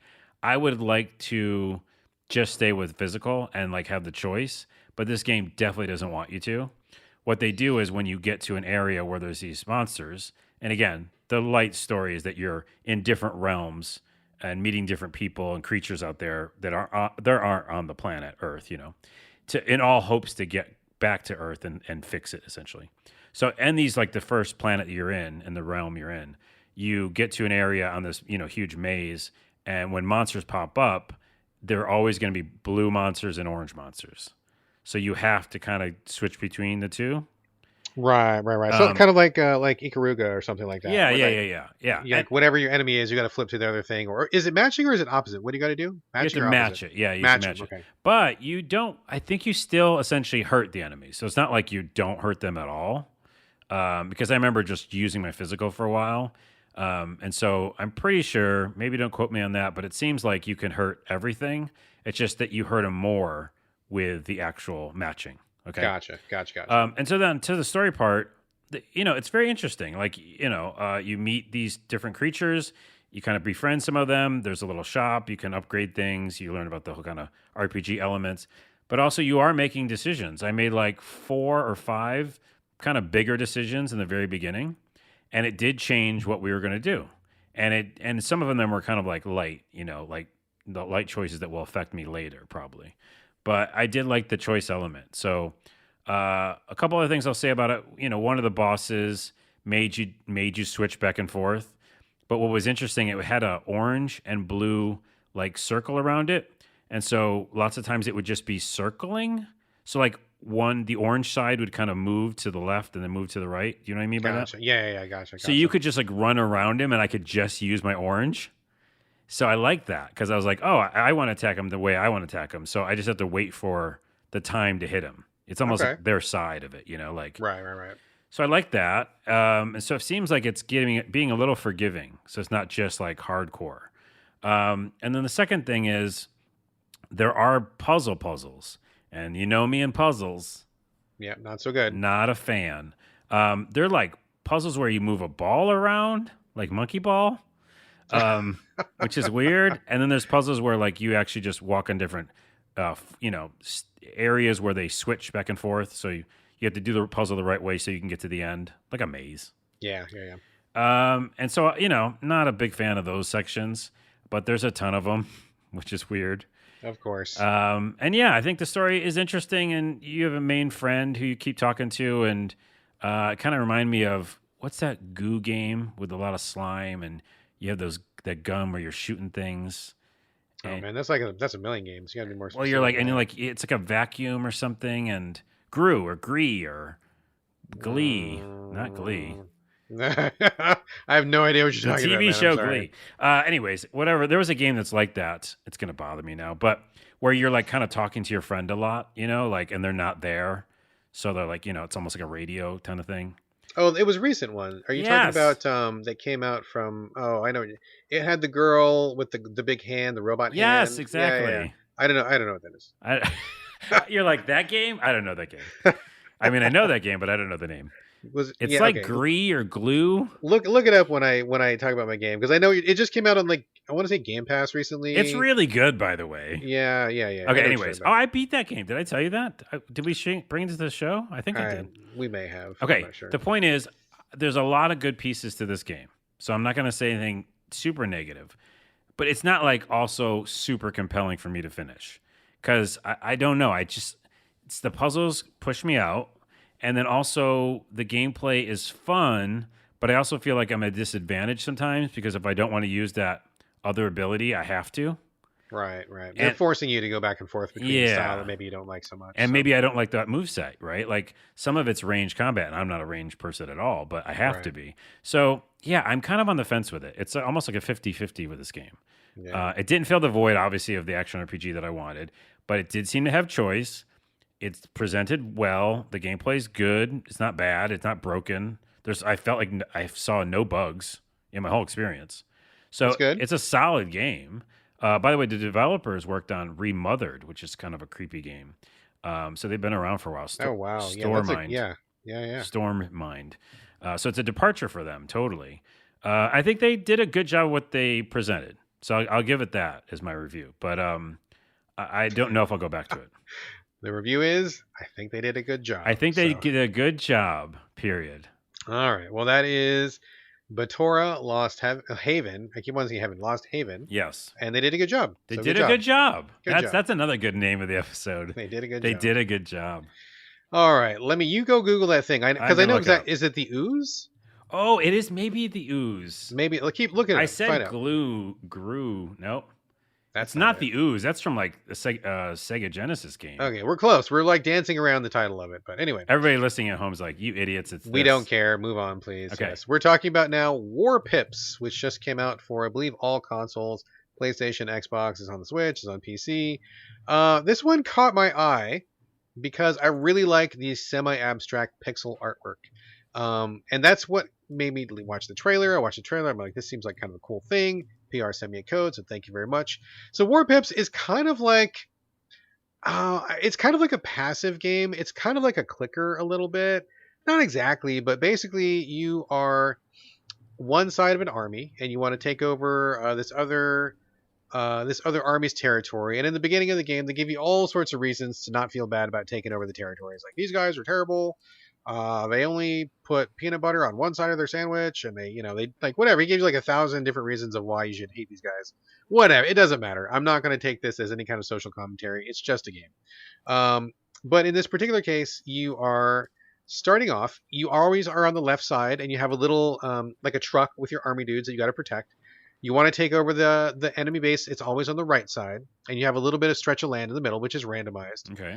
And so at the beginning, you just have like a soldier, and they're called like oh my god, the Pipsters or something, or the war, whatever. The Pipsters is also a good name for the podcast. But Yeah, maybe. So you just have these regular like rifle dudes, right? So like you start the match, and then the money counter starts clicking. This is where the clicker aspect comes in. You get like $5, $10, $15. Like every 2 seconds, you get like another extra $5.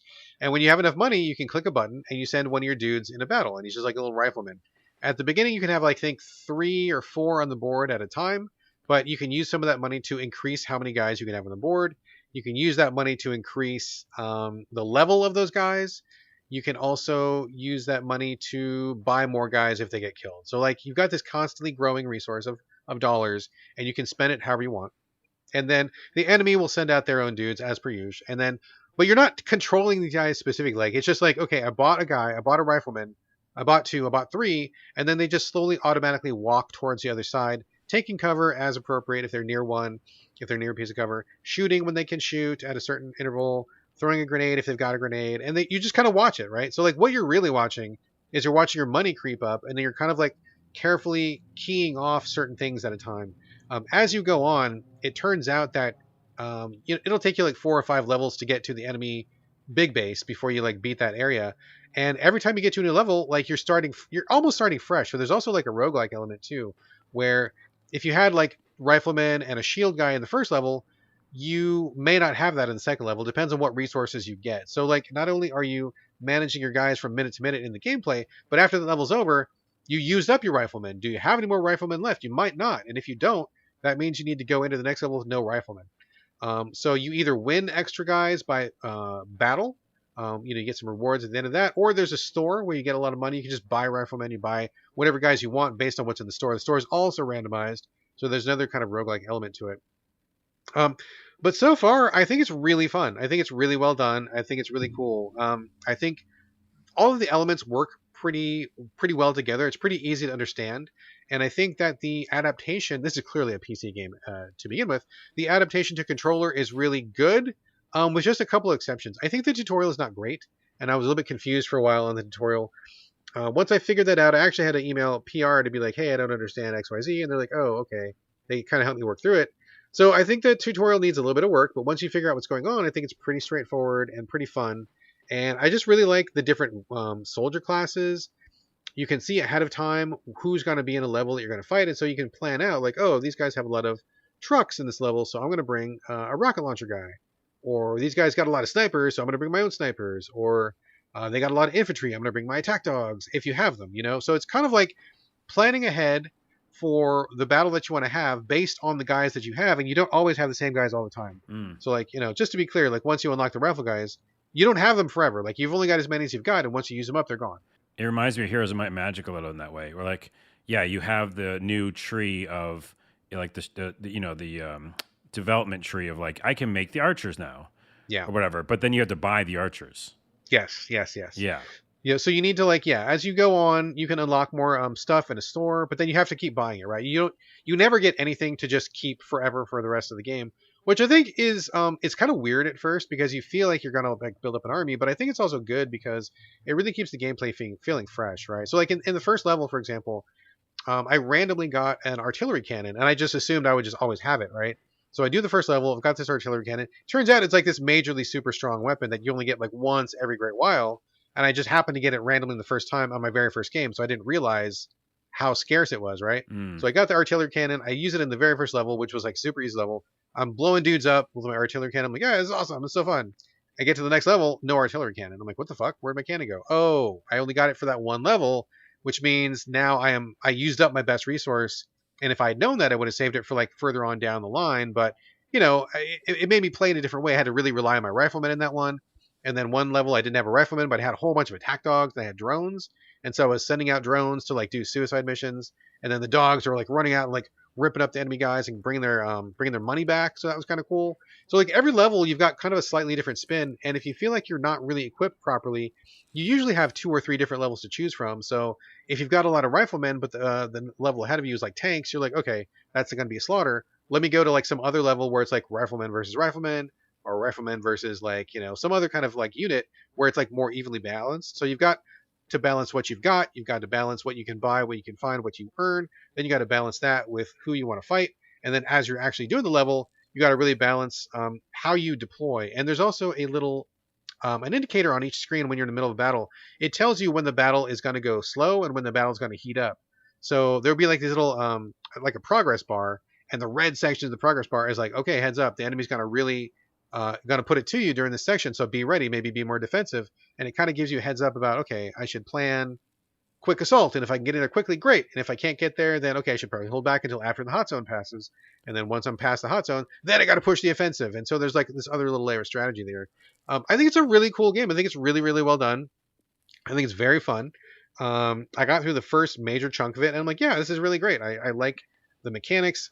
I like how it works on a controller. It's all very simple, usually just single button presses, so you're not really having to do too much. You're just kind of really just watching the screen most of the time and just really, really being focused on the push and the pull of each section of combat. So I think it's really good. There's just a couple things that I think that could be explained better in the tutorial.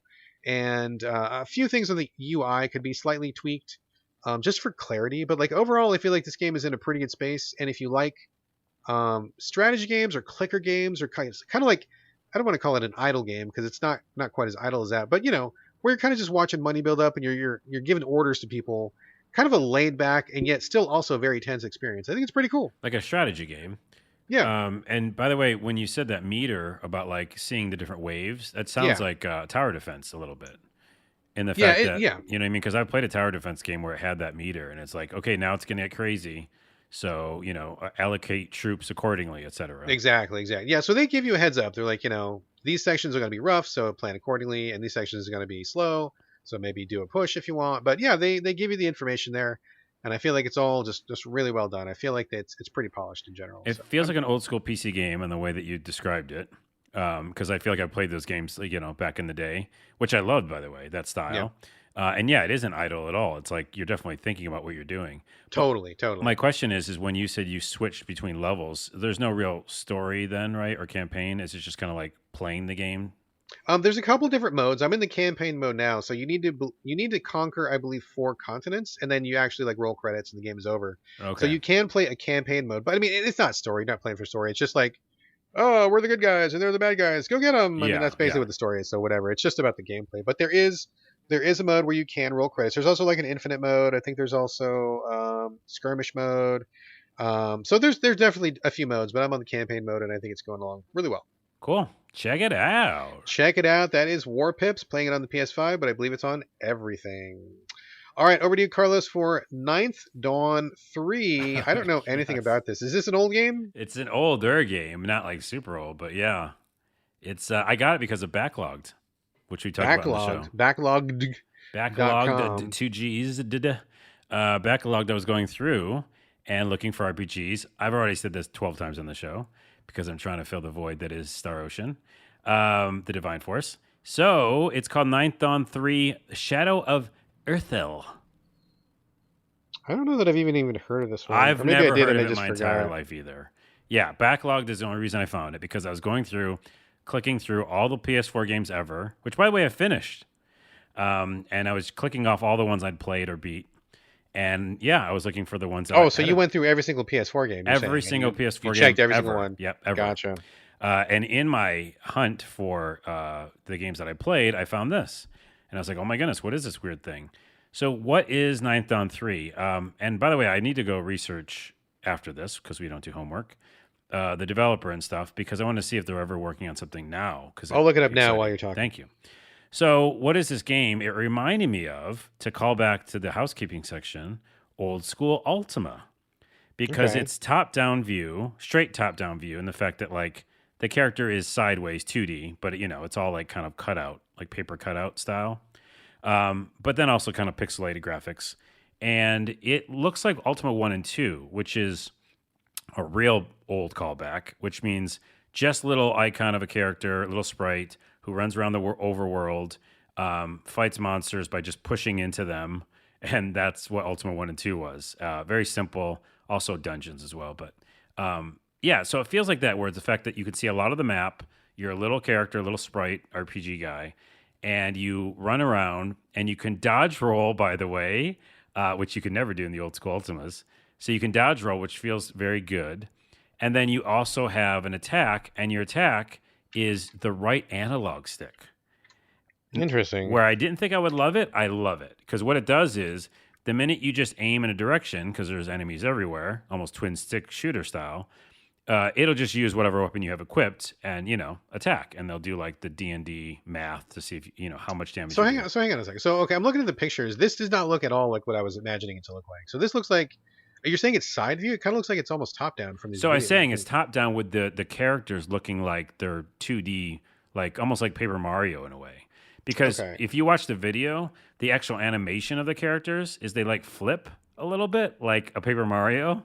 So it's a really kind of weird mix. Okay. But- But you're describing like a twin stick shooter mechanic. Like, is it more of an arcadey style game? No, I'm telling you, I don't know what this game is. It's baffling. It's twin stick shooter in the fact that you're using your right analog stick to attack, right? But like I said, you're using whatever weapon you have equipped. So there are many weapons, and the minute you pick a weapon, it's kind of like Skyrim. The more you use it, the more skill you get in it, right? So Okay. I picked swords because you can dual wield swords in this game. I Okay. love that. So I found 2 swords. I got my longsword skill by using it just to fight rats. And then as that got further up, I could get a better sword, right? I can equip a better sword because I have long skill or longsword skill or long skill. It's the same, which is also a good podcast name. Yes. Just Long keep skill. all these in the backlog. We got a lot of good ones here. So it's a melding of a bunch of things. It's in general, what is this game? It's top-down RPG where it feels like old school Ultima, where you're running around. You can kind of do whatever you want. Is all real time? It's not turn based. Real time. Yeah, real time. Okay. And you can kind of do what you want. There's a lot of quests. There's like a main story campaign, but you can be like, I'm just going to go to this dungeon for a while and fart around and see what's down there. And most of the time you go to a dungeon, it's not just to like get loot. Like there's usually like a lever at the end of it, right? And if you switch the lever, it opens a door somewhere. So that's why it felt like old school Ultima, because it was like every little thing in this place seems like it has a purpose. It's the opposite of the roguelikes of the world, where you just like keep grinding, Yeah. or I shouldn't even just like roguelikes, but a lot of games are like you just go in to get shit. But this one, it seems like, yeah, everything you do, like I went to some place, like some, I don't know, some dungeon somewhere. I found something that was for another quest, because I just happened to get there early. And so it's really mind blowing. I lost like 6 hours straight in this game. Like I was like, what is this game? Oh my goodness. It just kept changing and morphing and the difficulty's fine because you can always like go back to town or tons of saving. So you never feel like you're fucked, like if you go too far in one direction, it's like, okay, I'll just go back. And I don't know, this game is baffling. What is the developer and are they doing anything right now? The developer is Valorware. This game is also on the Switch, by the way, and I'm looking at it. I'm like, this is like a perfect Switch it might game. be perfect Switch game. That's what I'm thinking. Valorware. So they've done Ninth Dawn, Classic, the Clunky Controls Edition, which I think is very interesting. They've done Throne Quest. I haven't heard of that one. Floofy's Adventure. Oh, Pinku Cult Hex Mortis. I played that and that was terrible. But does it show like in a direction of like what's coming out new or no? No. Okay. This just seems very scattered, very, very diverse development here. It doesn't seem like they have one genre that they usually do. Well, I'm telling you, if you're listening, and I might send it to you, like developers, if you're listening, do this again because there is something fascinating here. Like fascinating from an old school RPG guy. There's something really cool here. And I will say a couple more things about it, and then we move on. But like, you should try it on the Switch, Brad. I think. Yeah, I'm gonna definitely as soon as we get off the podcast, I'm gonna look it up on the Switch. Yeah, and it's this kind of game that, yeah, because it's so open, you can lose hours. I'm trying to think of the other games that we've played like this, where you could just be in there, almost like a Harvest Moon in a way, or what's it called, Terraria. Remember a ground game that we liked? Yep. Oh, yeah, that was pretty good. Yeah, it's like that style, and the fact that you're like, well, I could just stay here for 3 hours because new things just keep opening up. There's cooking, by the way, to kind of have a similarity, and I'm like getting better, and you get skill every time you fail cooking. Like you get skill, so like you just got to keep cooking so you get better at cooking.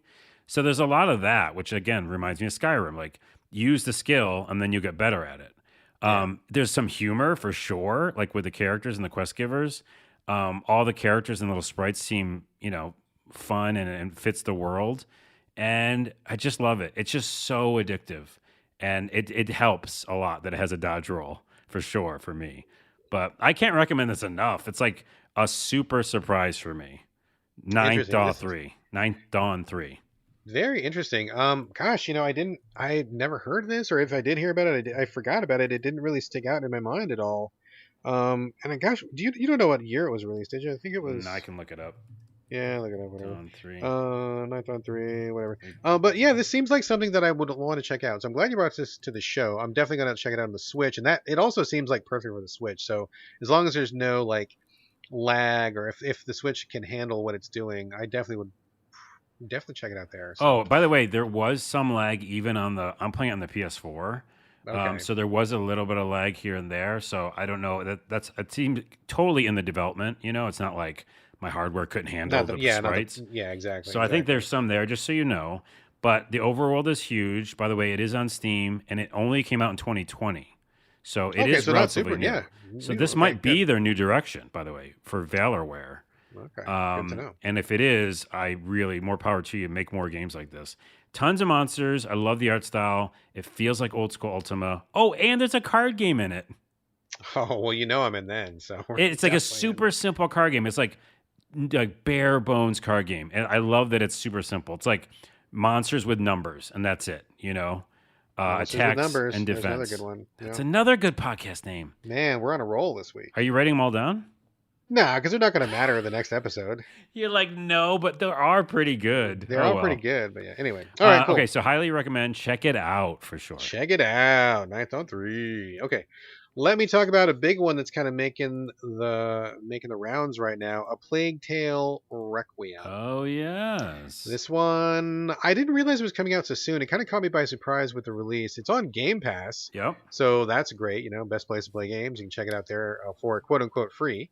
But so just let's dial it back a little bit here. The original Plague Tale, A Plague Tale Innocence. Did you play that one, Carlos? Yes, I've infamously talked about in the show, which we forgot because we do too many shows. I don't remember. And also, yeah, I just say words. You hated it, right? You hate it? I hate it. Yeah. Okay, yeah. Because the type of game it is, which again, graphically beautiful. It definitely tugged at my heartstrings. What it's trying to do, where you're trying to take care of someone. I get all that, but it was a lot of hunting and hiding, and I felt so disempowered. And that's what you're supposed to be, I know, but I just noped out because I just felt like I was just suffering through it. Gotcha. Yeah, that makes sense. I mean, even without remembering what we said on the show, I'm like, I bet Carlos hates this game.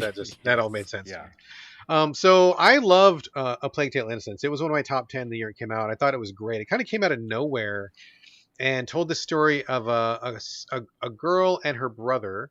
The brother was suffering from a mysterious illness, and this is like I don't know, like old timey France times. Like I don't even know what year it was. Old timey France times is also a that's good another podcast good one. name. Yeah, I know. Okay, It's like 1600s. I want to say maybe. Yeah. I'm not a historian. I struggle to describe the historical periods, but like medieval times, castles and knights and stuff. And so the brother was really sick, and at the same time, the whole land was deluged with like rats, like these plague rats, just all over the place, just killing people, like an ocean of rats all over the place. And so that was the first game, came out of nowhere, and I thought, man, this game not only does it look amazing, we haven't done like brother sister mechanics or like follow or guide mechanics in a while.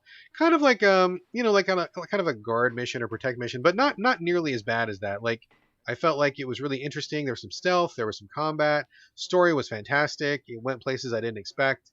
And overall, I left Plague Tale Innocence feeling like, man, that game kicked ass. Really enjoyed that one a lot. So here is A Plague Tale Requiem. So let me just start by saying this is again a third person, kind of behind the back perspective. You are again in old timey France. This picks up very soon after the end of the first game, not immediately, but like pretty soon after that. You're still there with your brother. He is still sick. You still need to get him some help.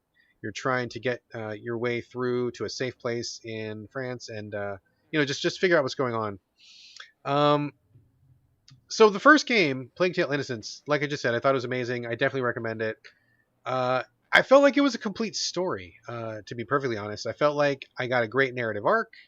I felt like I had a great time with the characters. I felt like the rats and dealing with the rats was a really unique thing, interesting at the time, because you were often trying to manage the rats as you were making your way through each level, using fire and light and different chemicals and stuff. Like I just felt like it just was really, everything about it was like really cool and interesting. So now with Requiem, I feel a little bit torn. Because it is basically just a continuation of the first game. And by that I mean the graphics are great, and in fact they're even better. The graphics are fucking stunning in this game. The world building is amazing, like all the crumbling buildings, the French countryside. You get to this one area, like really, really close to the beginning of the game, where it's like a marketplace, and I'm just like, wow, this marketplace looks fucking awesome. Like it just looks so real, and I could easily imagine. I mean, I've been to like farmers markets. I'm sure everybody else has. And that feeling of being at a farmer's market is totally captured here. I think it's great. I mean, I love the characters too. I have fondness for them. The sister Amicia, her brother Hugo, a couple of other friends. Wait, the brother's okay though, right? Is he like healthy? He's He's still sick. He's still Oh, sick. damn it. I'm definitely not Yeah. playing this game. The So kid's you still definitely want sick. to help him out. Yeah, he's not better. He got a little bit better, but then he got sick again. Damn it. So I love the characters and stuff, but I mean, I gotta say, I kind of feel like Plague Tale: Innocence did everything it needed to do. It told the story it needed to tell. It gave me the mechanics that were so interesting and fresh, and I don't feel like it left anything on the table. I feel like it got in, it did the thing perfectly, and it got out, and I had a great time.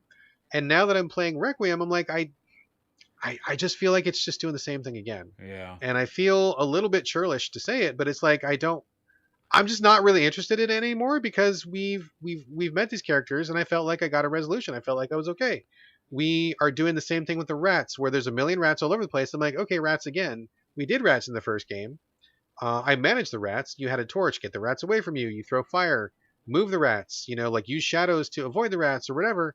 And we're kind of just doing it again. And it's like I did this already. Like Mm. I get it, but I don't really want to do rats again. And my brother is still sick. I mean, he was sick last time. He's sick again. That's what I'm And saying. That's why I brought it up because I'm like, if it's yeah, more of the yeah, same, but you told the story already, yeah. it, I mean, that's yes, exactly, it exactly. kind of reminds me of Barry. I don't know if you guys know, but obviously both of us watch Barry, this show. It's Yeah, amazing. yeah, exactly. I love But Barry. they're doing one more season, that's it, and he's closing shop, and that's good. Like sometimes the story's over, and Yes, I think that's what you're trying to say here, right? yes. Every good story needs to have a beginning and a middle and an end. And I feel like Innocence had a beginning and a middle and an end. I feel like it was good. So, I mean, I I don't want to disparage the work. I feel like so mixed talking about this because I think it's like well put together. It looks great. Characters are great. The world is great. But like we were here. We did this. We went through it all. I've done all this. I don't. The first level where you're like sneaking through and I'm like, okay, yes, the rats. I already know this. Like you throw a torch and the rats run away from it. Then you run to the empty space and I got it. Like we did this already. And there's guards and Amicia, the main character, has a sling and she's really good with her sling. So you're killing anybody who doesn't have a helmet on. And if they do have a helmet on, then you have to manipulate the rats into killing them. And I'm like, okay, cool. We did this already. Like Yeah. I just feel like it's the same thing again. And so I got maybe 4 or 5 hours into it and I'm like, there's nothing wrong with it. I just feel like I just been there, done that. Right. And then I will say I did hit a couple bugs too, which were kind of unfortunate. One interesting thing about this game that's different from the first game. The first game was pretty linear, and like, of course, anytime you make a linear game, there's always a certain percentage of assholes that come out of the woodwork and be like, blah, linear, blah blah blah. Everything should be open all the time, 24/7, and I should be able to walk to the fucking horizon, blah blah blah. Like fuck off, okay? Not every game has to be open world. It doesn't work for every game, especially on what kind of experience you're trying to give. And I was reading tweets from Stephanie Sterling on Twitter, and they made a really good point, which I feel like was totally captured. I want to make sure I give credit because they said that they preferred the linearity of the first because in the second game, what I'm talking about now, Requiem, not only do you often kind of struggle about where you're supposed to go, but like the encounters are not as well crafted anymore because there's more places for you to go, which means the game doesn't always know where you're going to be. So the guards are not always in the most tense spot possible. You're not always sneaking by the skin of your teeth. Sometimes you just like walk around and like you don't even get close to the guard, and like it was kind of feels like a waste of time because like nothing really even happened, right? Like you're kind of just doing whatever. And that the removal of linearity, as Stephanie observed, is definitely changing the feel of the game, and I think for the worse. I think I actually preferred it to be more linear because there was much more narrow escapes, much more hold your breath moments, much more barely getting by, and oh my Yeah. god, that was so close and so exciting. And this time, you're kind of just like wandering around these open areas that, I mean, I'm sure they would be open in real life, but it's just not nearly as exciting. And this combat is not really that exciting in general. It's much more exciting when the stakes are raised because you're in forced close quarters or something, or you're ducking behind a fence and it's the only way to go. There's no other way to go, and this guy's got to see you. Oh my god, like get down further. Oh, he didn't see us. That was amazing. Yeah. Like that kind of thing. When it So, works, it works. 'Cause I remember yeah, like what you're describing is in the first yeah, game there was like this little like flower bush or something, and yes, you're like hiding in there, and you really do want to like help. Again, part of that story, help your brother get to this one area, and you have to like distract him, and it makes sense. And it's again the only way you can go. What you're yeah, describing sounds like what we liked in Elden Ring, which is that they opened it up, right? yeah, And then yeah, you could attack it from any way you wanted, but that's a certain type of game. yeah, And if exactly. this is a story driven game, it seems like it doesn't work that way. Yeah, I think that maybe that was a mistake. I mean, it's not terrible, but like it feels different. And like I said, I got about 4 or 5 hours in, and I'm like, okay, I think I'm good. But I talked to other people, and they're saying this is like a 20-hour game, and I'm like, okay, that is too long. That is too much for what we're doing. I don't know how they iterate on the rat stuff later. I don't know if there's any new mechanics that come up later on. I'm guessing probably not anything really radical, but I just feel like that's really too long to get through.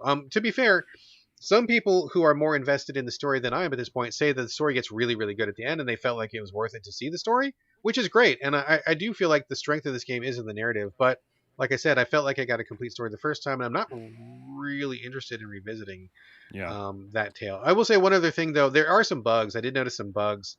For example, I was with my friend, and we're supposed to be holding hands running through a field. We got to one section where I needed to get to this other safe place really quickly. I ran, got there, and I turn around and I hear my friend. He's like way back in the middle of a sea of rats. He's like, I'm separated," and I'm like, "What the hell? I was holding your hand. You're supposed to run." And he's like the AI dude, right? So like, why couldn't he just rubber band up to me and like let's just keep going? But he got separated somehow. I don't even know how it happened. And he was like literally in the middle of an ocean of rats. And so I like wasted a bunch of resources trying to like clear a path for him, and then I Mm. finally got him back, and it just seemed like really janky. He should have been separated from me in the first place. It wasn't supposed to happen. It was just like a bug that happened. Wait, was it And your sick brother? no, it was this other Okay, guy. because I was like, he's sick. Cut him some slack. No, it was this other guy. Okay. And then another part where I'm trying to sneak by this one heavily guarded area. There's a guard who's got a helmet, so I can't conk him with my sling. I need to get the rats to eat him. So I throw this thing over, and it snuffs out his torch, and he's in the middle of rats, and nothing happens. He's just like walking around, and I'm like, okay, well, if I can't kill this guy, I have no other way to get past here. So I waited, and I was like, what the hell? I was just about to reload a save when he just kept walking, walking, walking, and then all of a sudden, randomly, he's like, "Oh, the rats!" and he fell over. So it was like, okay, you should have died like 4 minutes ago when I killed you the first time, and the game just for whatever reason didn't register that he was vulnerable to the rats or something. So there's little bits like that where I'm like, okay, maybe you guys were struggling to kind of like get your AI nailed down for the open world sections or open-ish sections, not open world, but open-ish. I mean, it's not terrible, right? It's not a bad game, but I just feel like I got the experience I wanted the first time, but I didn't really feel a big need to revisit it. So, and it's kind of unfortunate because if you haven't played the first game, you're not going to understand a lot of the story of what's happening in the second game. So you kind of have to play the first game to really get the most out of it. But then by that time, You've I done suspect it you've done it all, Yeah, right? yeah. Yeah. So they're All right. kind of screwed. So anyway, Plague Tale Requiem. I think it's beautiful, wonderfully produced. The graphics are great, and I mean, I just feel kind of like scummy talking about it, but I feel like I'm just not into it, man. Like not at all. So. All Ba-dum-bum-ba-bam. right, one more game, then we're going to wrap it up. You're bringing Park Story to the podcast, and again, well, you've really got me this time. You're working me over the coals because you keep bringing these games that I don't know anything about, and usually I know everything about these games. So Park Story, I'm drawing a blank, dude. Tell me all about Park Well, Story. here's what happens. If there's a game I'm waiting for, like Star Ocean: The Divine Force, and I need an RPG or some sort of game that has those elements, I'm going to go looking high and low. So I will stump you because I'll be finding weird games that I had to find something. Man, every nook and cranny, you're turning over every rock. Every you're looking rock. everywhere. Yes, Yeah. exactly. Yeah. So Park Story actually just came out on Xbox. And another fun thing about Xbox, fun in quotes, by the way, Oh no. is that I'll be on the Xbox and it'll just go updating store. Yep. It just like Yep. auto updates or whatever. And I Yep. guess that's okay. But when it does that, I usually like refresh or like turn it off and on again.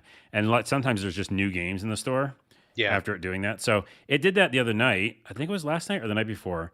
And Park Story showed up. And I was like, okay, well, the weird thing that you updated yourself, but here we go. So Park Story is called Park Story, a homemade. Oh, no, wait. And his website, he says it's a homemade Zelda-like game. I guess the developer called it that. But yeah, it's basically a top-down. He's calling it Zelda-like. I don't know about that. But top-down game, very, very simple graphics. Not pixelated again, has its own art style. You can look it up, parkstorygame.com. And yeah, kind of almost cartoony again in that way. And you play as a character who is just came out of a car crash, doesn't know where he is, and he's in a park, hence Park Story. And he's just trying to figure out what's going on. And there's simple mechanics like a dodge roll and attacking. Actually, it shares a little bit of DNA with that Ninth Dawn. in the Okay. fact that it's kind of like that cutout style art where it looks like a little cutout of a Yeah, I'm character. looking at screenshots right now. It kind of looks like kind of hand drawn, like 2D, Yeah. kind of top down 2D kind of thing. Yeah, okay. I think I've seen this in the store, but I didn't really know much about it. In fact, I think I may even have looked at it briefly. But The so yeah, the yeah, go dodge ahead. roll is a little too slow though. I got to Okay. start that with that because it does have the same kind of mechanics of action RPG things where you can attack and do different abilities, and you can also dodge roll. The first thing you learn is the dodge roll. It just seems delayed. I don't know why. That's a real problem for me. Well, to be fair, you are a connoisseur of dodge I rolls. Like am. if there was one person to ask about dodge rolls, it would of course be Carlos Dodge Rodella. And like you give a like wine to somebody. You're like, hey, drink this wine. They're like, yeah, Nice. okay, it's good wine. But you Yes. give wine to like like one of those sommeliers or something. They're like, oh, well, this is it's from France and it's from the upper north part and it's Yes, from it the north side and breathes. yeah, Yeah. it breathes. So that's the same thing with you, dude. Like you give a dodge roll to somebody. Like, yeah, dodge roll, cool. But then Carlos is like, no, no, no, no, no, this is too slow. Yeah. Like the iframe is not right where it needs to be. This animation, there should be 3 more frames right there. Like you are the connoisseur of dodge rolls. So it makes perfect sense to me that you're like something's off about this one. Something's off. Yeah. And also, the top notch ones I go off of is Greedfall and Trials of Mana. So those, are top notch. So, anyways, I like that it's a dodge roll. I like that when there is one. So you have it. But yeah, the story is you just, have amnesia. You don't know what's going on. You're in a park. You're picking up clues. You learn that you can attack enemies, and there are some creatures all of a sudden that show up and make no sense. You're like, what's going on with them? And you have an axe and you fight them. And the combat's okay. It feels okay. It's, again, nothing to write home about, but I don't think that's really the primary focus. It's more like a mystery game. You're like, what's Yeah. going on here? You look like a Where's Waldo, like a hiker guy or Yeah, something you're like just that. like a regular dude who just Regular dude. Yeah. got in a car crash. Now, here's where it gets fun and interesting is that the first character you meet is a cat that talks. Okay. And I wasn't seeing that coming. And so you talk to the cat, and it's giving you advice. And then, yeah, you start fighting monsters because they appear, and you're like, what the hell's going on? All this time, you still have no idea what's happening. You open up your phone, by the way, which is an old school flip phone, which I liked actually. And you look through your messages and you kind of learn the story that way about like what, your life it was. You have a girlfriend, you have your mom called you, recently, and you look at the text and voicemail. So you're checking out like what's going on. And it seems like, because they do some cutscenes, that there is some shady monstery type people who are like taking over this area. And maybe like the area has been closed for a long time because of these shadowy figures. So that's all you need to know about the story. But yeah, the general gameplay is like some puzzles, some action, a lot of, kind of quirkiness to it, which I like. And by the way, it's made by one person, Martin Perry. He's an independent game developer from Scotland. He made it with Game Maker, which I love because I use Construct and I love these very bare bones game tools, and then you kind of like put your own signature on it, because like Game Maker, Construct, they start with like super bare bones templates, but then you basically add to it, and you can do some amazing things with it. So yeah, so right now it's on Steam, Xbox. I don't think it's on PlayStation, but I'm playing on Xbox. I think it's a fun time. By the way, it's a cheap price. I think it's on sale now too. It was like $15, I'm gonna say. Okay. Yeah. It looks like it's retailing for 20, so maybe on sale for 15, something like that. Yeah, and it's good. It's like it's interesting and quirky and weird.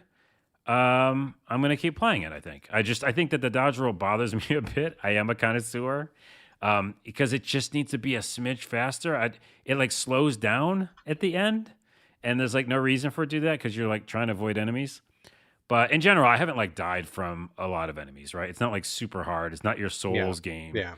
It's about telling a story, figuring out some puzzles, and this weird, quirky story that's about sometimes talking cats, sometimes monsters, and a park in an area that's been closed down for a long time. So I recommend it. I think it's confusing and weird and fun. And yeah, I don't know the story yet, and I'm kind of interested to know more.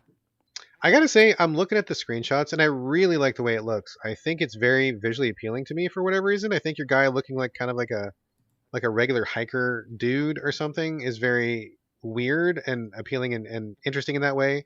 And looking at it, I don't. Again, I haven't played this yet, so I don't know if it's Zelda like or not. But like just looking at the screenshots, I'm like, okay, this looks like something I definitely would like to play. Like this seems it's got kind of a good vibe about it, so I'm definitely gonna check it out. So I'll have to. Man, you're giving me all sorts of shit to look up after the I show, and I already know. don't have time to play games that I already got. So you're kind of putting me in a pickle Well, here. what I do is I go through all the games again in search of something that will fill that void, and they sometimes don't do it. So then I go to the next game. So that's why. But I will Yeah. say there's one con. Okay, Okay. Yes. we gotta keep it real here on the Keep podcast, it real. That is what we do. and it's something they can't change. Martin can't change. So Oh it's no. it's a con that's just gonna have to live. I feel like this is about to get very personal. No, not at all. It's just that the traversing of the landscape, because it's this style, which is similar to Ninth Dawn, where you like looking down, 3/4 view, I guess we call it, but it's more like looking down because it's 2D, right? Top Top down, down, 2D but 2D presentation. presentation, Sure. yeah. So you're running around, and sometimes it's not apparent which direction you can go on, like which landscape you can walk on, because Oh, okay. you know what I mean. Like if you go up a ladder, I was getting stuck because I was like, well, that looks like I should be able to go left on that, but no, that's a wall. And Gotcha. so that's definitely a problem. I think he might actually be able to patch it with some sort of if he did something to the graphics, like Just add a different texture or yeah, something, like a meshing out no-go the texture. textures. Yeah, meshing out the textures or whatever. It feels like okay, that's more solid looking. But some of the landscape feels too hard to discern on which way I go. Now it's an easy fix because you just push up against it and you're like, oh, that's a wall. But I was in the sewers and I was riding this little piece of wood down the river because that's what you do in the sewers. By the way, it was a subway. Yeah, it was a subway system, but there was also river with logs on it. And I kept falling off because I didn't know that the thing I was going to hit was an actual piece of like wall. You know what I mean? Right. So Yeah, that yeah. was a con, and I got to mention it because it's weird. It's kind of a weird choice of like I think some of those graphics could be, just tweaked a bit to show like that's actually a wall. But that's a small thing in comparison to the whole thing. I mean, it still seems. I mean, how often are you hitting that problem? Because I definitely don't like that problem. I notice these days where I really want clear visibility. I think that artistically and in terms of usability, that's really kind of an art that could be improved. I think in the industry. So, how often are you having a problem like that? Again, it's never a problem in the fact that I can't progress, but it's a problem in the fact that it takes me longer to get through an area because I'm bumping up against things. So far it's happened twice. Okay. Once in the main overworld before you get to the subway, which is the first kind of in quotes dungeon. And then it happened again in the subway because I kept hitting my head in this thing and I was like, I can't do this puzzle because I'm an idiot, But no, I just had to go a different direction. Gotcha. So yeah, it just happened a couple times. But again, the story seems funny and weird enough that I'm going to push on. I looked in the description, it said something about the great president of hell. So I don't know Okay. what that's about, but I mean, obvious reference to you know who here in America. oh well, come on, we don't talk about that person, like Voldemort. You shall not be named. That's right. I'll say Voldemort instead of the other person. Exactly. I will too. Yes, I will. So, anyways, check it out for sure. Park Story on Steam or on Xbox, and I think it's worth a check out. Check it out. Check it out. Oh, and I said that really weird. That game we were trying to think of is called The Gunk. The gunk. That's right. Boy, we were like We were the close, goo, kind the of. slime, the residual, the residual material, By the way, all sorts of stuff. Gru is Yes. pretty close because GROO and it's GUNK. But the developer is the people who made SteamWorld Heist. Yeah. And they're put out by Thunderful. Yes, those are good. Image and What were they? Form. Yeah, so Image and Form. check out The Gunk, by the way, people. It's such a good game. I beat that game like in, I think, 3 days because I was just so, I needed to know what the ending was, and the gameplay was so fun. Did you ever play it? I did play part of it. And my wife played it part. My wife really liked it. You a lot, didn't so, like yeah. it. That's right. I just wasn't in the mood for it. It just Mm. wasn't the right game at the right time. But I did appreciate what it was doing, and I do like Image and Form quite a bit. So. Yeah, okay. Wait, I want to say one more thing, and it was a tangent. I'm going to forget it. I'll forget it. Moving on. This is the end of the Moving show. on. We're done. End of the show. So thank you all for listening. Let's do some shout outs real quick for people who retweeted the show, which really helps. Really helps visibility. Really helps. Helps get people listening. We don't really ask for like people to leave us reviews very often. If you want to leave a review, that'd be awesome. Helps the algorithm, etc. But like, I really appreciate people retweeting. So big thanks to Red Deer Games, which retweeted us. Also, good man J Monster, longtime friend. Thanks to Zolbrod.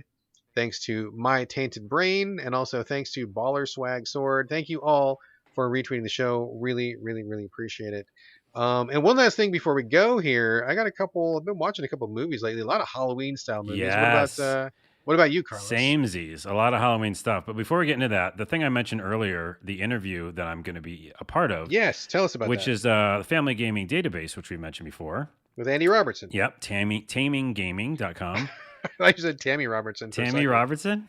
I didn't say that. I don't think that's his wife's name. No. Game Pathways is the series that I was interviewed for, and so I already did the interview, and I'm working on getting all the information together for him right now. And I don't know when it's going to go up, but it's going to go up at some point. So check that out. We'll definitely put a link in the show notes when it's up. Yeah. But it was really, really fun. And by the way, it felt like therapy a bit doing the interview with him because we did it for a while, and I went through like my whole past of like the beginning of me playing games. And Were you laying down on a couch when you started? I was just sitting in a chair, but it felt the same. Okay. All right. Yeah, it felt like I was. So yeah, I talked about my past, playing games with my brother, and the kind of the empowerment that I got from games. The thing that we talk about in the show a lot, which is why I play a lot of RPGs, is I look for that empowerment and escapism. And so yeah, we kind of really, really got into it. So I'm excited for you guys to hear that. And then also Halloween stuff. I mentioned this to you, and I'm gonna see if you've seen it yet. But one of my new favorite series, I'm definitely watching 101 Scariest Moments with You on Prime, Amazon Prime / Shudder. Yes. But I found through a friend, my buddy Scott, actually, In Search of Darkness. It's a look through all of the 80s horror movies. Now they're making 3 of these. Yes, a trilogy. I cannot believe it. Now the first one is 4 hours long. So what I do, and highly recommend for you and everybody else listening, because it's impeccable, I think it's really done well, is that you just do it in little segments.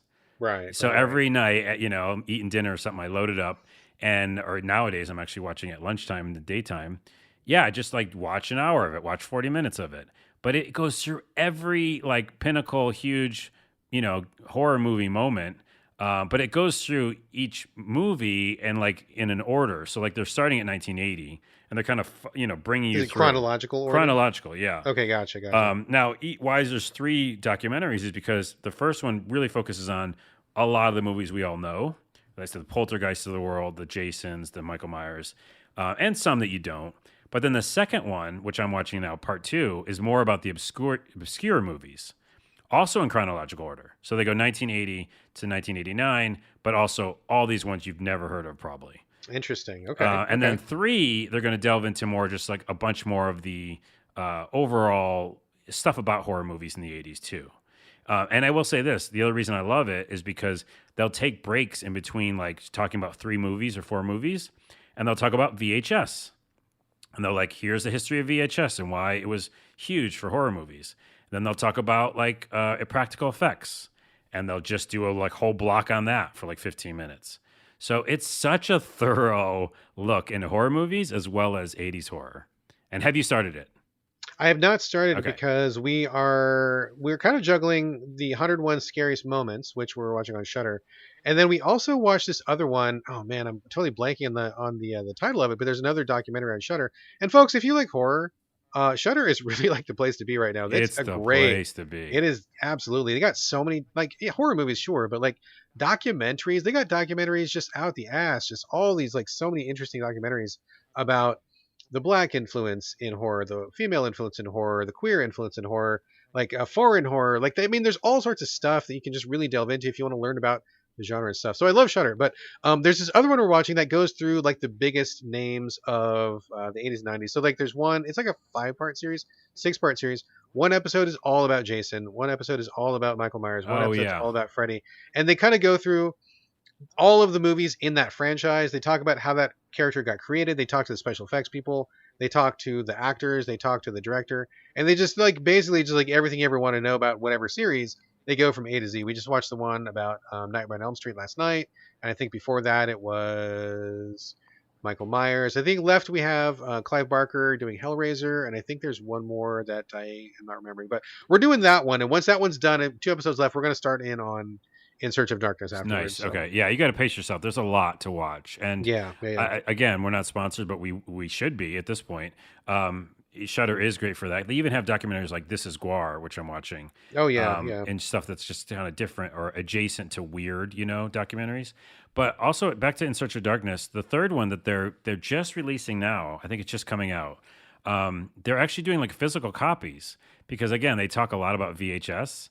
And so Yes. they're actually releasing all of them, and I highly recommend like horror fans to check it out because Blu-ray, a bunch of collectible stuff. I think it's just really cool, and they've spent so much time. I do editing, I do interviews. This thing must have taken them forever. Years at least, Yeah, I'm it's sure. so Yeah. crazy. They had so many interviews. There's on the Blu-ray. There's 4 hours of extras, Oh and the wow. thing is 4 hours long. So, anyways, I got to give them props. In Search of Darkness. In Search of Darkness 1 is one of my favorite things I've watched. I'll put it out there because it's like just a thing that gets you totally drawn in about the 80s and just about like, history. So enough gushing about that. Check that out. And then also The Peripheral is very good. Oh yeah, I just saw that dropped on Amazon. We were considering watching that, but we have like too many other shows we're in the middle of right now. But is it pretty good? Yeah, they only dropped 2 episodes. I like when they do that. At least Nah, I hate that. you hate Hate that it. there's Sucks. episodes, I know. But at least they did 2 and not just a pilot. And it's that woman who's been in a bunch of things, Chloe Moretz. Oh yeah, yeah. And I feel like she's always been in things where it's not exactly the best yet. Like the choices of the movies she had. I think she did a recreation of a horror movie. What was that? Oh, I don't know. Is it Uh, Chloe Grace Moretz? Is that her yeah, name? yeah. Okay. There's a couple movies where I'm like, oh, she's a good actress in this, but I don't think the movie's good enough. Well, this Right. I feel like matches it. She's got a kind of a southern drawl accent, and it really fits for some reason. And it's a story about her in hardships, and her mom's sick, and they don't have much money. And so what they do, it's a kind of a futuristic story in 2030, I think it takes place, where there's these new VR helmet type things, and she can go in, and it's super realistic, like the most realistic thing ever. Sure. And when she goes in, if they do certain jobs for people in this metaverse, but a real metaverse, not the Facebook one. Uh, Don't make me laugh about that one, dude. well, it's what I think that Zuckerberg wants to exist, which just doesn't. Sure. Yeah, So, but yeah. you go in this like real virtual world, and she does these like jobs to make money. So because she's doing things in there, like taking out people, or a lot of it feels like a shooter game, right? Or there's like a kidnap mission or something, but it's super realistic too. And so she'll come out, and then they made money. But the rub is, and the weirdness is, that it gets dark in there, and weird shit starts happening, and you're confused on what's real. And I almost Cronenberg in a way, Hmm. with the exosens and stuff like that. And it just gets really weird and twisted, a little too dark at times. I don't know if it's like super family friendly. It's just in the fact that you guys can deal with gore, but like there's a scene where someone's eyeball comes out, and even though it's virtual, and it's fake, it still happens. Still looks real You're enough. still looking Yeah. at it, yeah. Yeah. But it's not real. So it's like, where do you stand when it comes to that kind of horror? I don't know, or gore.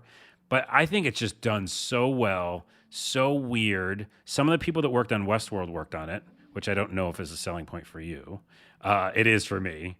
And it feels like this futuristic world where, yeah, like VR and our reality meet. So I recommend Interesting. it. And what is it called again? The Peripheral. The Peripheral. Okay, Yeah. cool. Yeah, I saw it pop up on Amazon. It just dropped like this week or last week or something like that. So, Yeah, super cool. What else are you all right, cool. watching? Watching a bunch of movies lately, and interestingly, we didn't really plan this, but we ended up watching two movies that had like really strong black girl protagonists, which I thought was neat. Because I'm a white presenting dude, and growing up in American culture, everything is white, everything white, white, white, white, white. Every hero is white. Every story is about a white person or something, and so I'm glad to see that these other stories are coming out. The first one we watched was called Black as Night, and I believe we watched it on Amazon Prime. I believe this is about a young black girl and her friend who are living in New Orleans.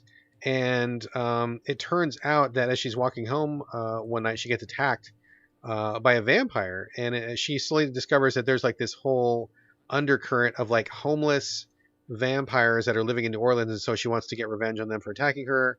And they end up doing some other stuff that she wants revenge for. I'm not going to spoil anything here. But basically, it's about this girl who's like a young black girl teenager just being strong and like being like, I'm going to push back against these vampires. I'm going to do what it takes to make things right. And it's really cool to see her just, she is not the typical protagonist in that she is immediately like all about it. Like she just like turns to herself to 11. But in a way that I feel like is believable. Like I could imagine a teen kind of like getting fired up like that and doing things. Like an Ash, Um, maybe from Evil yeah, Dead. kind of like that. Yeah, similar like that, where she doesn't shy away from it. She just takes charge of what needs to be done, and she just gets out there. It's pretty. I mean, it's pretty good. I don't want to say it's great. There's definitely some rough edges to the film. Certainly a lower budget production, and I feel like the script would have really benefited from some streamlining. It feels like they want to tackle maybe a few too many issues. There's like some self-esteem issues about the fact that she's black. There's also Hurricane Katrina relief issues. There's homeless issues. There's drug issues. There's just generally being black in the world issues. So I think these are all really important issues, and I think they all deserve a voice.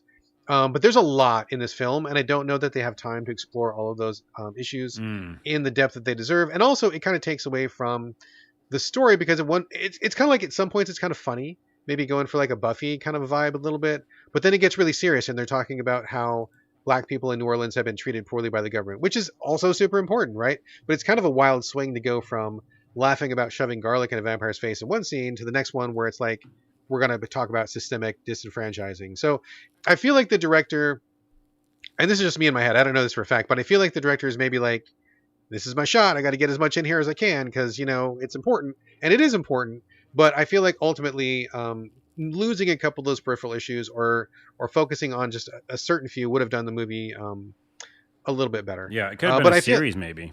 yeah, I mean, I honestly think this could be an entire series, and they could touch on all that stuff. That'd be great. I thought the lead actress was great. I thought the cast was really fun. Not the best one I've ever seen, but definitely worth watching for sure. If for nothing else, it's like a great place to watch a strong black woman stand up and fight vampires. You don't see that too that often. sounds good. Interestingly, we didn't plan this at all, but the very next movie we watched was one that you recommended, The Curse of Bridge Hollow on Netflix. Yes. Did not realize this is another one with a strong black girl in the lead role. It just happened back to back. And it's that was Priya from Stranger Things. So Oh, if I you don't watch watch Stranger Things, so I didn't know So that. Stranger Things, she had like these full-on braces and was super nerdy girl. Well, she was like, she got brought into the nerds that were fighting monsters and stuff like that in Stranger Things. But yeah, she was in that and kind of a breakout star as well. So this is kind of her like leading role, I think. Okay, good. I didn't know that because I watched Stranger Things. But yeah, she did a great job. It also has Marlon Wayans. Haven't seen him for a while. Yes. Looking a little older. Also has Kelly Rowland in that, which I was surprised by. Yeah. But it also has like Rob Riggle, which came out of nowhere. But this is a story about a black family who moves to this weird ass white town in the middle of nowhere, and they comment on it, right? They're like, oh, it's supposed to be super safe, and we're going to be the only black people there, but this is safe. We're getting out of the city and getting into the country and stuff and all that. So they mentioned, those issues peripherally, but it's definitely not the focus of the film. What happens is, basically, I'm not going to reveal everything, but basically the gist is that the Halloween decorations in this town come to life. And so the main character has to like not only convince her very scientific father that this is a thing that's happening, but she also has to get a plan and fight back against everything. It's a really fun film. It's a great family movie. I think that was what you recommended it to me as. Yep. And I think you were on the money. Excellent movie because I feel like it's scary enough to where you're like, ooh, that looks creepy. They shoot zombies at one point with the shotguns, so that's kind of creepy. Guys get bitten, that's kind of creepy, but it's not too creepy. Like I wouldn't be afraid to show this to kids, not young kids, but like 10, 11, 12, 13, they're probably fine. So it was scary, but not too scary, but it wasn't corny. Like it wasn't totally toothless. Like there were a few moments where I was like, ooh, that's pretty gross or creepy. And it also, it's really positive. Like I feel like they really focus on the the father-daughter relationship between Marlon Wayans and what is the actress's name? Do you know her name? Priya? Yeah, Priya. You mean the main girl? Yeah, the main girl. I don't know what her name is. Oh, in the story. I don't have that up in front of me. Well, whichever. She does a great job. They focus on that a lot. Like it talks about coming of age. It talks about, individual. Oh man, I can't even say this word. Individuation is what I meant to say. And just like, the struggles that parents have with teens who want to be young adults, but they're still kind of kids. And so they focus on that. But it's really positive. Like I feel like everything was in a positive light. They were able to spin things really well, and there's also just like a lot of really good laughs. They really rag on vegan baking a lot, which is another Nice. which is something that I personally dislike quite a bit, so I was really happy to see those jokes.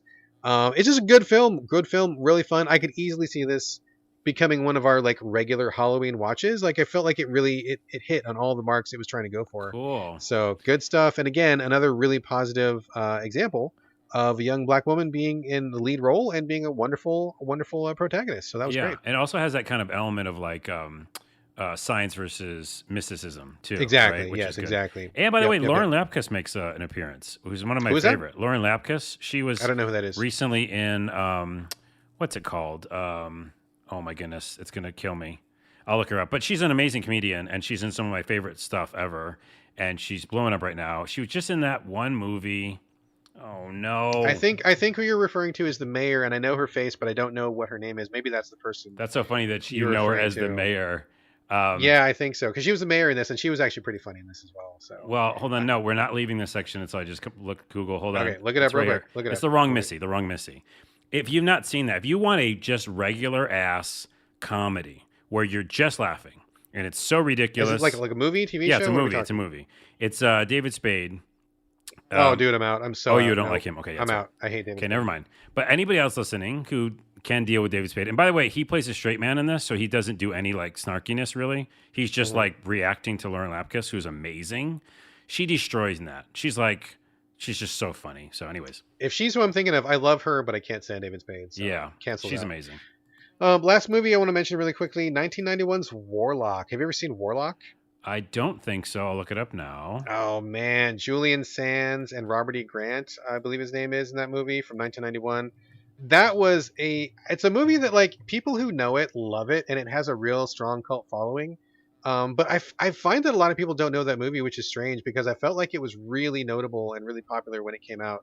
It's about a warlock from again the 1600s, so I guess old timey France. I mean, I think he might have made even a cameo in Plague Tale Requiem, or maybe not.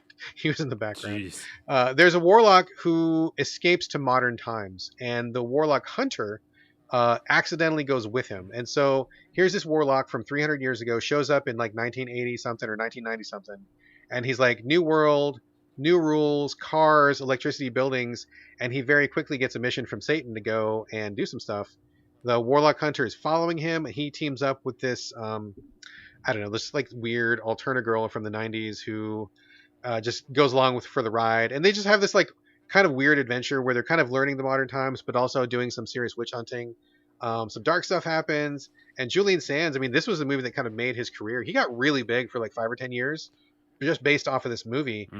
And I really like this one a lot. I don't know why more people don't know about it, but the people who know it really love it.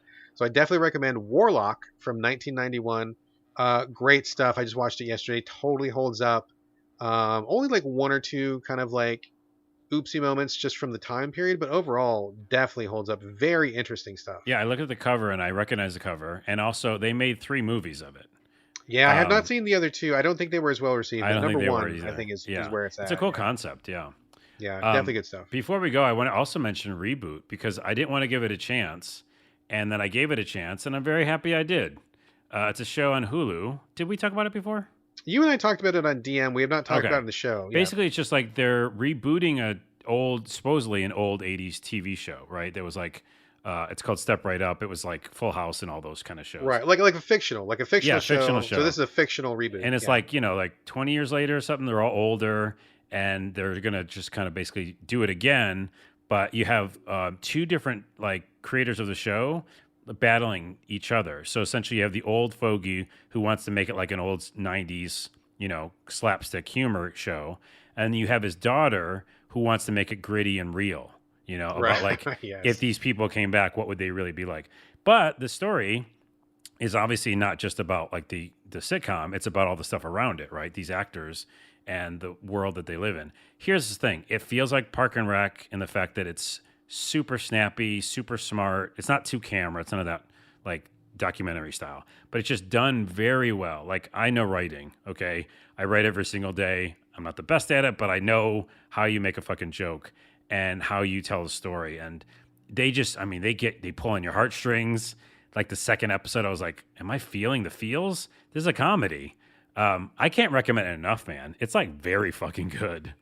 Okay, good. I'm glad to hear that because we actually watched the trailer and we were considering watching it. But again, we have like a million shows we're watching now anyway. But we added it to the list. It seemed interesting.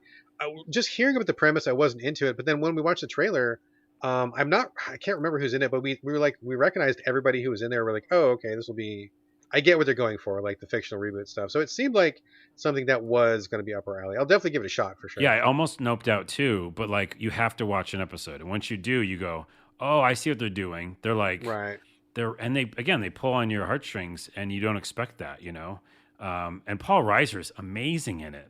Oh Like, yeah, Paul Reiser. Yeah. yeah, by the way, I just saw him on TikTok. He's doing stand up again, I guess. Is he really? Yeah, and Wow. he killed. The stand up was like really good. I was like, okay, this is a return to Paul Reiser, which Right is on, also right a on. podcast name. Well, he was just on The Boys, and I saw him on The Boys. I'm like, oh my god, this Paul Reiser, All he's back! right. Like, I think we mentioned so that. crazy, so Um, crazy. Before we really go, and this show is long now, but I do want to say, I don't remember. No, hold on.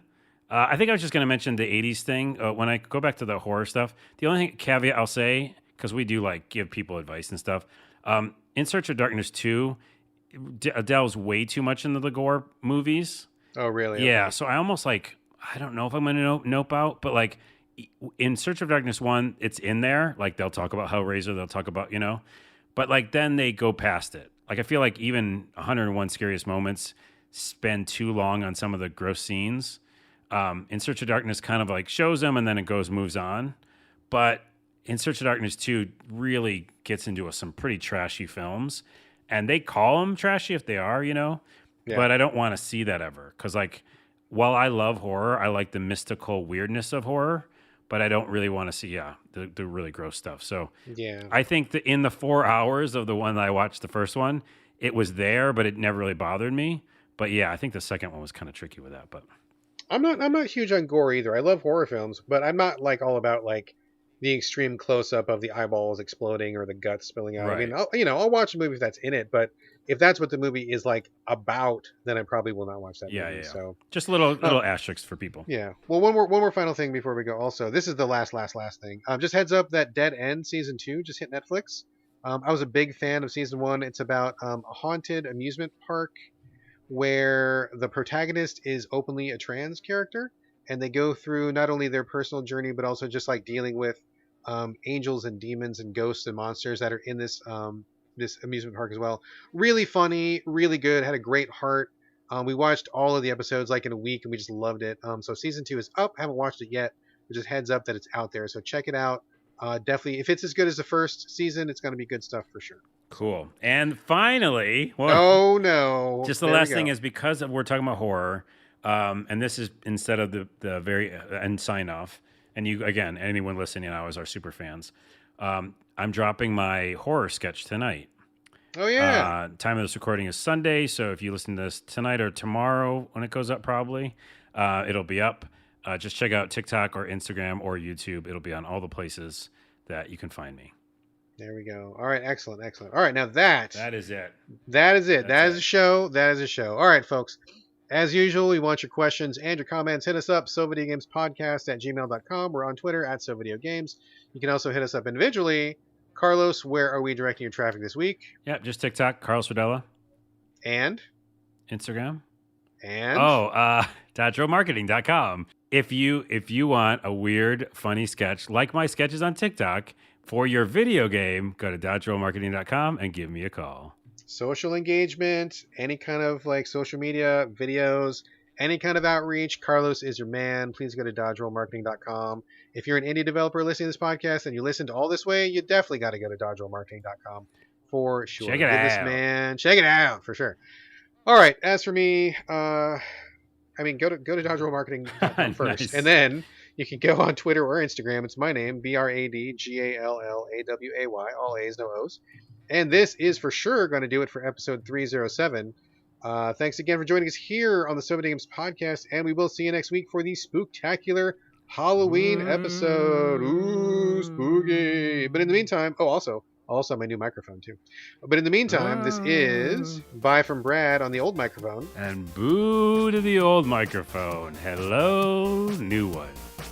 they're gonna say hello, nurse. Hello, nurse. Hello, nurse. Who did that? Some old movie. Animaniacs. Oh, and they got it from an old movie, like black and white films. Probably. It was a Groucho Marx, I think. Marx Brothers. Yeah, I was gonna Marx say. Brothers. So. All right, we're out.